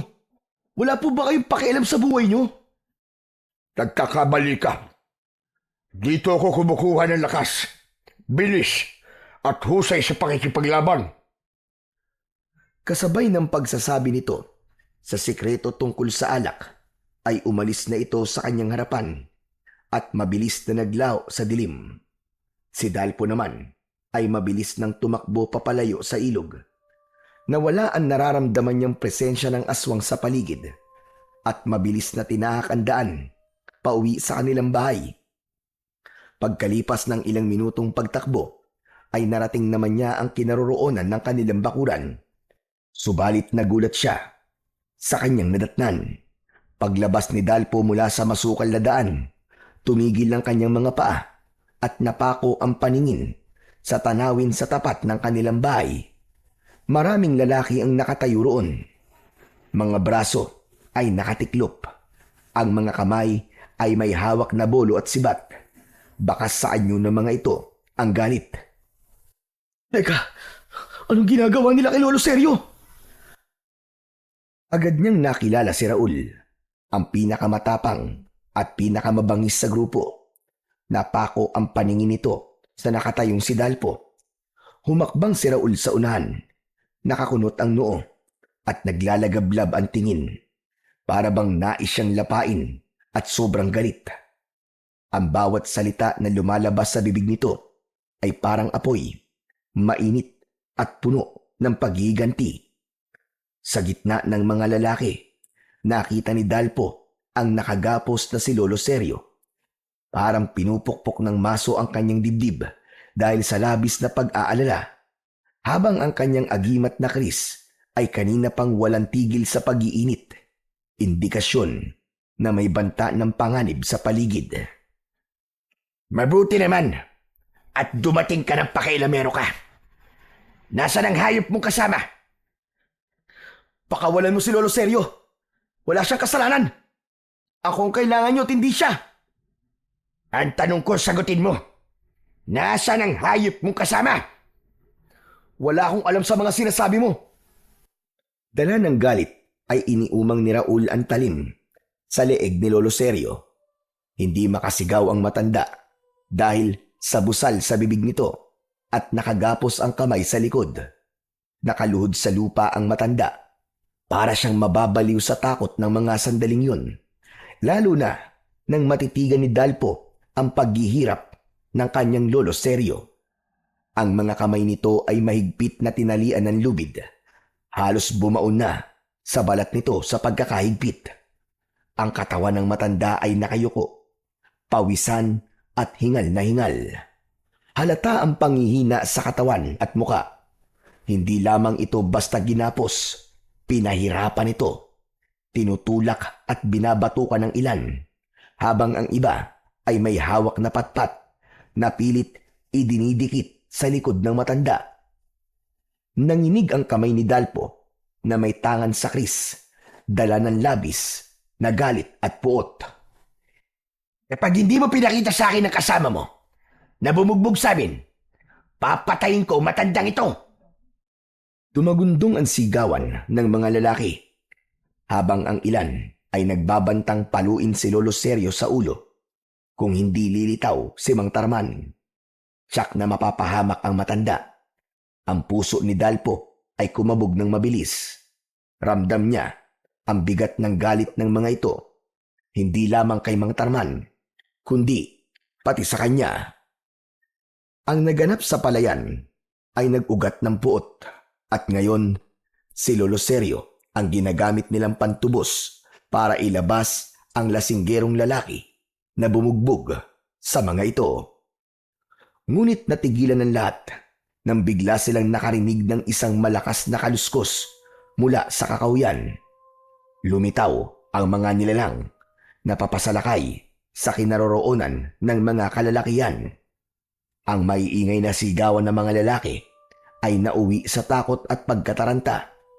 Biglang nagdilim ang paligid at kasabay ng malamig na ihip ng hangin ay ang nakakatakot na yabag ng mabibigat na paa mula sa di kalayuan. Isa-isa mula sa likod ng mga puno, sumulpot ang mga nilalang na tikbalang. Mahahaba ang mga paa, matutulis ang mga kuko, at ang mga muka ay kalahating tao, kalahating kabayo. Ang kanilang mga mata ay kumikislap na parang baga sa dilim, at ang mga pangil ay nakalitaw, handang sumunggab dahil sa gutom at galit. Hayop na yan! Anong klaseng mga nilalang ang mga ito? Ngayon nyo ilabas ang tapang nyo sa mga nilalang na sumasalakay sa baryo. Hindi nakapagsalita ang mga lalaki. Nag-uunahan silang umatras, ngunit huli na. Sa isang iglap, ang mga aswang na tikbalang ay sumugod. Isang tauhan ni Raul ang agad na nasunggaban ng kagat sa leeg. Ang matatalim na kuko nito ay bumaon sa balikat ng mga lalaki. Sa isang kisap mata ay pinunit ng mga aswang ang balat ng tiyan ng mga lalaking nabiyag ng mga ito. Walang nagawa ang mga sandata ng mga lalaki laban sa malalakas na mga tikbalang. Umalingaw-ngaw ang sigaw ng pag-angil. Si Raul na nakikipaglaban sa mga aswang na tikbalang ay hindi na rin pinansin ang biyag nito na si Lolo Sergio, habang si Dalpo ay nanatiling nakatayo at hinayaan na lapain ng mga aswang ang mga lalaking nanakit sa matanda, habang ang kanyang paningin ay hindi inaalis sa nag-aalalang matanda. Kahit nakabusal ang bibig nito, alam niyang natatakot na si Lolo Sergio. Huwag kayong mag-alala, Lolo. Nandiyan na po ako. Ililigtas ko kayo. Itinaas ni Dalpo ang kanyang kamay at iniligtas si Lolo Sergio gamit ang kanyang agimat, habang ang mga aswang na tikbalang naman ay walang awang nilapa ang laman loob ng mga tauhan ni Raul. Ang iba naman ay agad tinadtad ng matitinding sipa ng mabibigat na paa ng aswang na tikbalang. Halos madurog ang mga buto at mga laman ng biktima. Hoy! Mga pangit na aswang na tikbalang! Ako naman ang harapin nyo! Bawat taga ng kanyang sandata sa mga aswang na tikbalang, mabilis silang bumabagsak habang nagkikisay at nasusunog ang katawan. Sinigurado ni Dalpo na hindi masasaktan si Lolo Sergio. Sa paglingon niya sa tabi ng matanda, nakita niya ang isa pang lalaki na hawak ng aswang ang leeg nito. Pinilas ng aswang ang ulo ng lalaki gamit ang pangil. Bumagsak sa lupa ang bangkay na parang manok na nagkikisay ang katawan. Ang mga natira ay nagsisigawan, nagtakbuhan, ngunit hindi nakalayo. Ang mga tikbalang ay mabilis, mabagsik at walang pakundangan sa pagwawakwak ng tiyan ng mga biktima. Pinupunit ng mga ito ang laman at sinisipsip ang dugo ng mga kalalakihan na parang inuming matagal nang hindi natitikman. Maya-maya pa ay narating ni Dalpo ang kinaroroonan ni Lolo Sergio. Mabilis niyang tinanggal ang gapos sa kamay nito, pati na ang busal sa bibig. Lolo, humawak po kayo sa kamay ko. Huwag po kayong hihiwalay sa tabi ko. Oo, Apo. Teka, sandali lang. Saan mo nakuha ang agimat na Chris? Sa ako na po ipapaliwanag sa inyo. Ang mahalaga, mailayo ko muna kayo sa lugar na to. Mahigpit na hinawakan ni Dalpo ang kamay ng matanda habang nakikipaglaban sa mga halimaw. Sa gitna ng kaguluhan, agad na kumilos si Dalpo. Sa kabila ng kaba at takot, tumalon si Dalpo sa ere at sa kanyang mga palad ay biglang nagliwanag ang Chris. Mula sa talim ay sumambulat ang naglalagablab na malakuryenteng liwanag.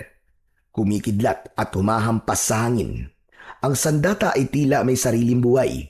Sumasanib sa lakas ng kanyang bisig.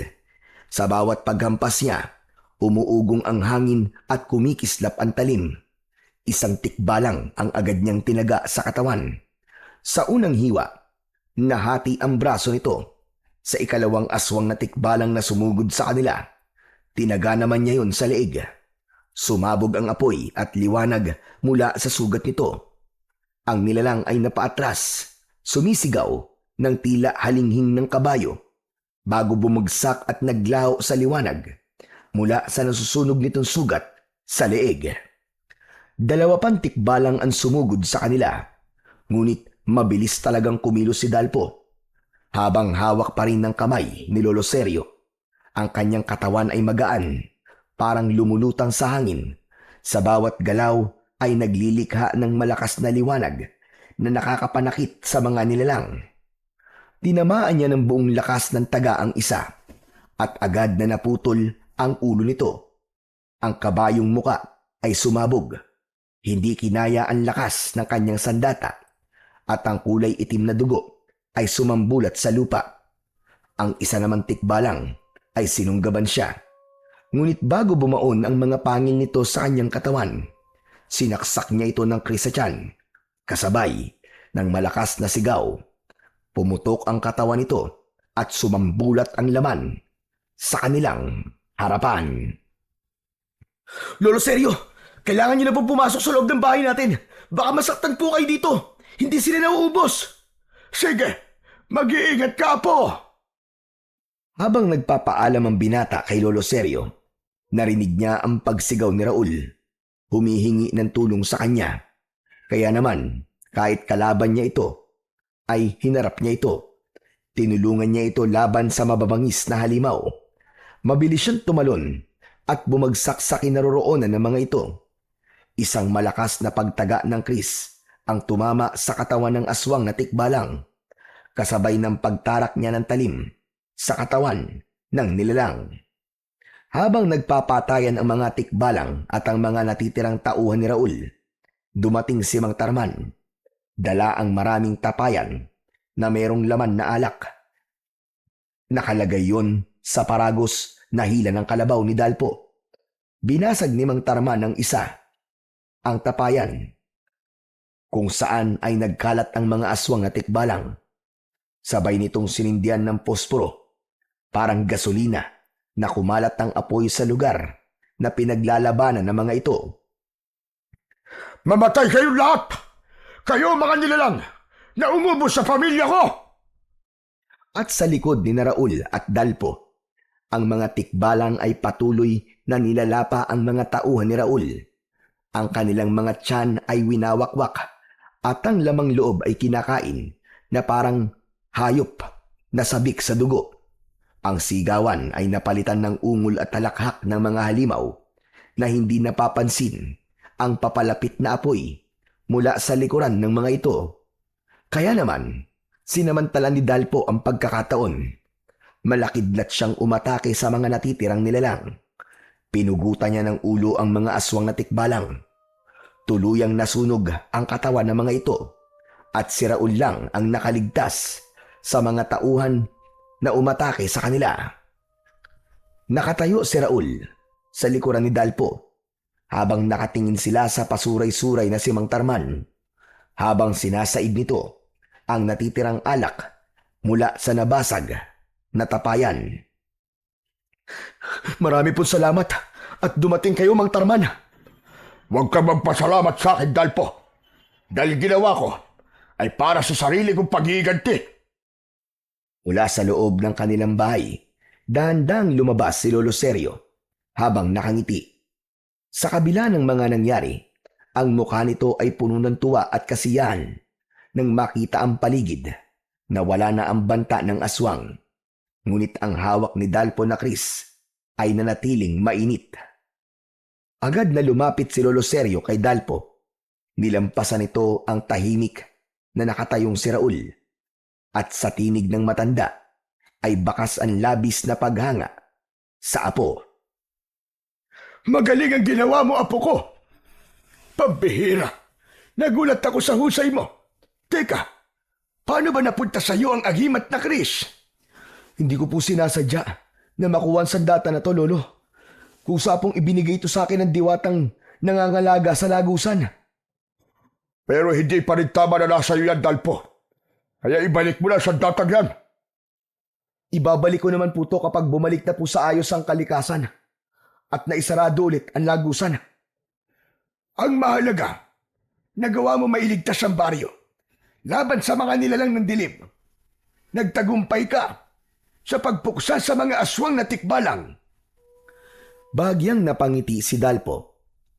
Hawak pa rin ng kris na kumikislap sa liwanag ng buwan. Ngunit sa kanilang likuran, may aninong gumagalaw. Si Raul, unti-unting nanginginig ang katawan, kasabay ng pag-alingaw-ngaw ng garalgal nitong boses. Hindi ako makakapayag na hindi mo pagbabayaran ang ginawa mo sa mga alagad ko, Dalpo. Lalong-lalo ka na. Tanda! Napalingon silang tatlo sa likuran. Nakita ni Dalpo ang pagbabago ng anyo ni Raul. Halos isang dipa lamang ang layo niya kay Raul. Ang balat nito ay kumukulubot, nagdidilim, at ang mga mata ay unti-unting nagliliyab na parang apoy. Mula sa balat ni Raul ay umusbong ang mahahabang tinik na tila mga sibat. Tumutusok palabas ng laman. Ang mga braso ay humaba. Ang kuko ay naging matutulis na para bang bakal, at ang muka ay nag-anyong kabayo na may nakakatakot na pagngisi. Umalingaw-ngaw ang malakas nitong halakhak.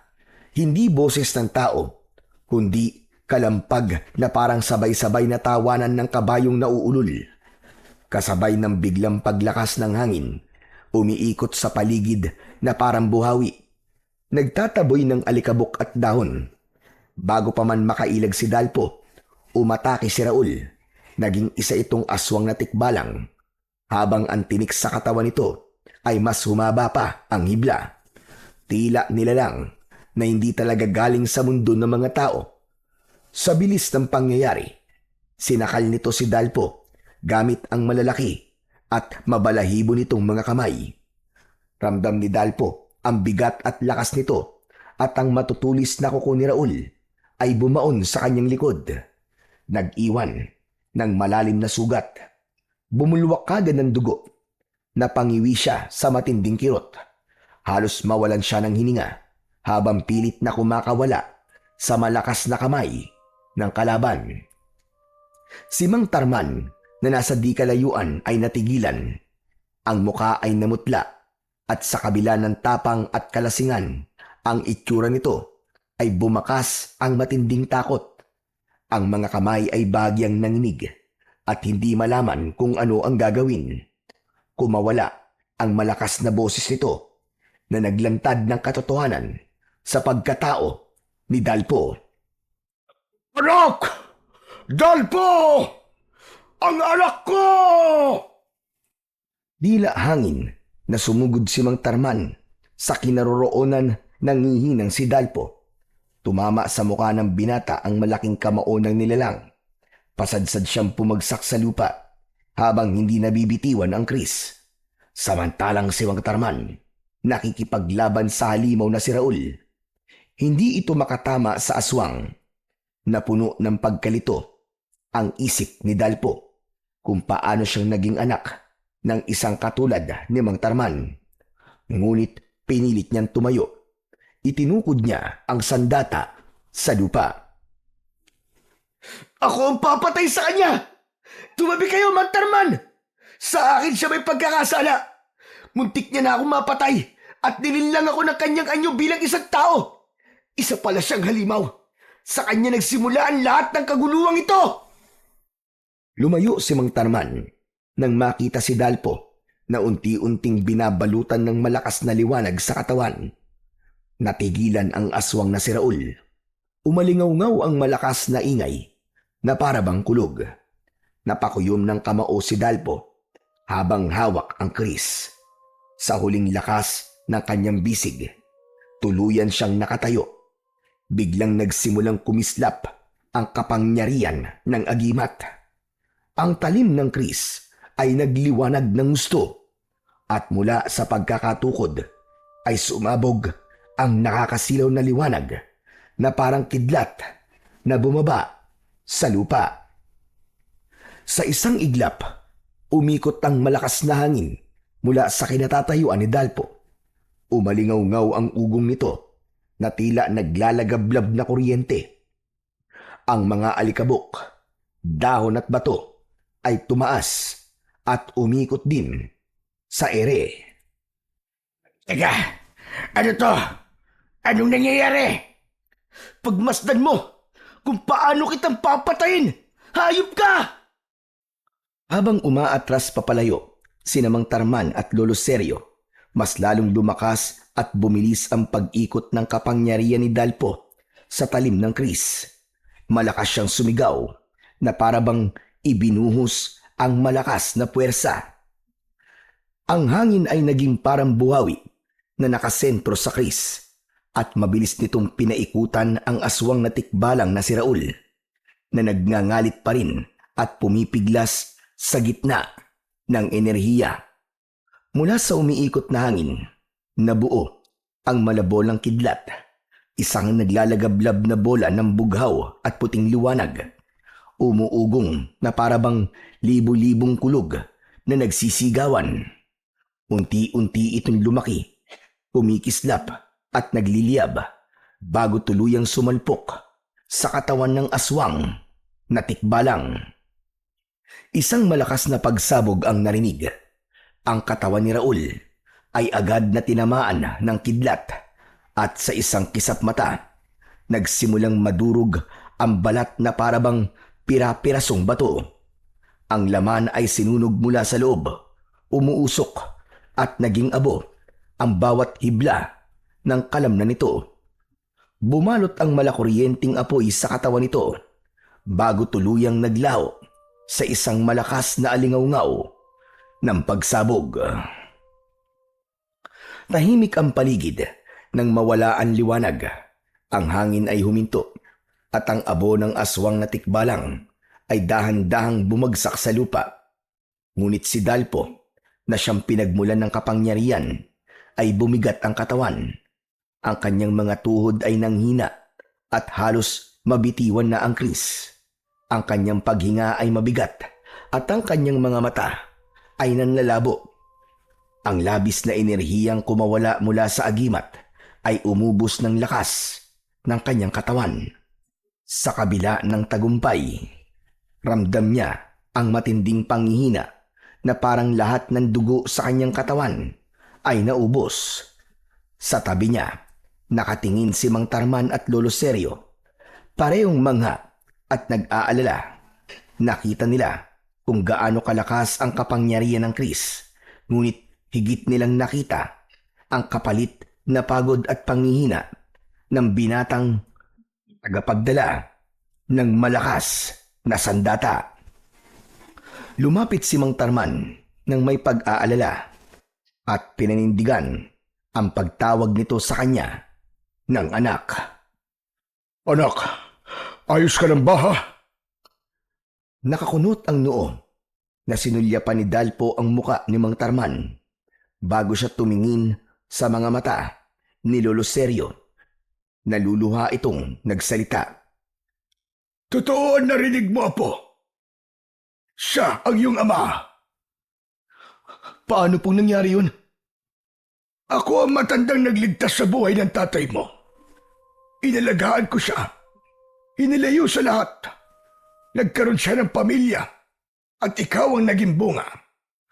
Ngunit ang pagiging dugong manunugis ay nananalaytay pa rin sa kanyang dugo. Kinalaban niya mga aswang at nangyari din sa kanya ang nangyari kay Tinoy. Apo ka ng lalaking mandirigma na madalas kong ikwento sa iyo. Yun ang paraan ko para sana masabi sa iyo ang buong katotohanan. Ngunit palagi naman akong nauunahan ng takot na baka kasuklaman mo ko. Bakit? Bakit hindi po ako lumaki kasama ni tatay? Si Mang Tarman naman ang sumagot sa tanong ni Dalpo habang naluluwa ito at nanginginig ang kamay na nakaalalay sa kanya. Dahil natakot ako na baka balikan ka ng mga taong pumatay sa nanay mo. Huli na malaman kong ang taong nanakit sa asawa ko ay nasa ilalim lang pala ng hipnotismo ng itim na diwata. Natauhan ako, anak, sa mga sinabi mo kanina. Ang laki ko palang tuwag. Patawarin mo ko dahil naging mahina ako. Kahit kailan ay hindi kanya iniwan, Dalpo. At alam mo yan. Naluluwa na napasulyap si Dalpo sa mukha ng kanyang ama. Para saan pa kung magagalit siya rito? Wala nang magbabago, ngunit hindi mawawala ang katotohanan na si Mang Tarman ang kanyang ama. Yun po ba ang dahilan kung bakit kayo palaging umiinom ng alak, tatay? Masyado niyo pong sinisi ang sarili niyo. Teka, tama ba narinig ko? Tinawag mo akong tatay, anak. Ang ibig ba sabihin nito? Tinatanggap mo na ako, anak. Naiintindihan ko po kung bakit niyo po ginawa yun, Tay. Nagsakripisyo po kayo para sa kaligtasan ko. Wala pong dahilan para hindi ko po kayo matanggap. Si Lolo Sergio. Totoo ko po ba siyan, Lolo? Malungkot na tumungo si Mang Tarman bilang sagot sa tanong ni Dalpo. Hindi niya totoong lolo si Lolo Sergio. Ngunit kahit hindi niya totoong kadugo ang matanda, sa puso niya, ito ang kanyang lolo. Aalis na ako. Tapos na ang misyon ko sa inyong mag-ama. Lolo Sergio, saan po kayo pupunta? Babalik na ako, Apo. Saan po? Hindi ko naman po kayo pinapaalis, ha. Kayo pa rin po ang lolo ko. Kadugo ko man po kayo o hindi. Kayo ang kikilalanin kong lolo magpakailanman. Naluluwang nagyakap ang maglolo sa harap ng masayang si Mang Tarman. Mahigpit na para bang matagal silang hindi nagkita. Ngunit biglang nagliwanag ang ilaw sa talim ng agimat na kris. Bumalot ang liwanag sa buong katawan ni Lolo Sergio. Gulat na gulat si Dalpo nang marinig ang pamilyar na boses ng matanda. Hindi siya maaaring magkamali dahil ang boses na yon ang narinig niya sa loob ng kuweba. Lolo, totoo po bang naririnig at nakikita ko? Oo, ako nga po. Ako ang naririnig mo ngayon. Ang totoong pagkatao ko, ang Lolo Sergio mo, na nag-alaga sa inyong dalawang mag-ama bilang mga tagapangalaga sa aking mahiwagan sandata. Tungkulin ko na bantayan kayo. Nabigo ako sa lolo mo na si Tinoy.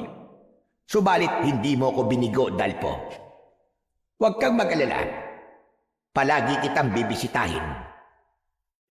Lolo Sergio, bakit hindi niyo po sinabi sa akin na isa pala kayong diwata? Hindi ako makapaniwala na isa kayong diwata na nangangalaga sa kalikasan at lagusan ng hangganan ng pagitan ng dalawang mundo. Dahil malaki ang naging kasalanan ko sa buhay niyong mag-ama, nang dahil sa akin, nasira ang buhay mo, Tarman. Dahil ang ama mo ang napili kong tagapangalaga ng sandata. Lolo Sergio, gusto ko pong malaman kung ano po ang totoo mong pangalan. Sabatir. Ako si Sabatir, Apo. Mananatili ka sa puso ko. Kayong dalawang mag-ama, ang pamilyang iingatan ko palagi. Mahal na mahal ko kayo. Niyakap ng buong higpit ni Lolo Sergio o Sabatir ang mag-ama bilang pamamaalam dahil hindi na ito maaaring magtagal sa mundo ng mga tao. Ito ang nag-iingat ng lagusan. Kaya naman, muli itong magbabantay sa pintuan. Habang yakap ni Lolo Sergio ang umiiyak na si Dalpo, biglang kumislap ang paligid. Sa harap nila ay lumitaw ang isang bilog na liwanag. Umiikot at nagliliyab ng bughaw at gintong sinag. Parang pintuan itong nakabukas at mula roon ay umalingaw-ngaw ang himig na hindi nila mawari kung tinig ng tao o ugong ng hangin. Ang lupa ay bahagyang yumanig at ang mga dahon sa paligid ay umalon-alon na tila dinadala ng hangin papasok sa loob ng lagusan. Dahan-dahang naglakad si Lolo Sergio. Tangan ang tungkod at mariing nakatingin sa liwanag. Ang mga mata nito ay puno ng lungkot, ngunit may bahid ng saya sa muka. Parang matagal nitong hinihintay ang sandaling magbubukas ang pintuan. Lolo Sergio! Bibisita po kayo, ha! Hihintayin ko po kayo! Paalam po! Mahal na mahal ko po kayo! Isang masayang tango ang itinugon ng matanda at tuluyang pumasok sa loob ng bilog na liwanag. Sa isang iglap, ang anyo nito ay hinigop ng liwanag hanggang sa tuluyang maglaw sa kanilang paningin. Kasabay ng pag-urong ng pintuan ng enerhiya na parang usok na nadala ng hangin.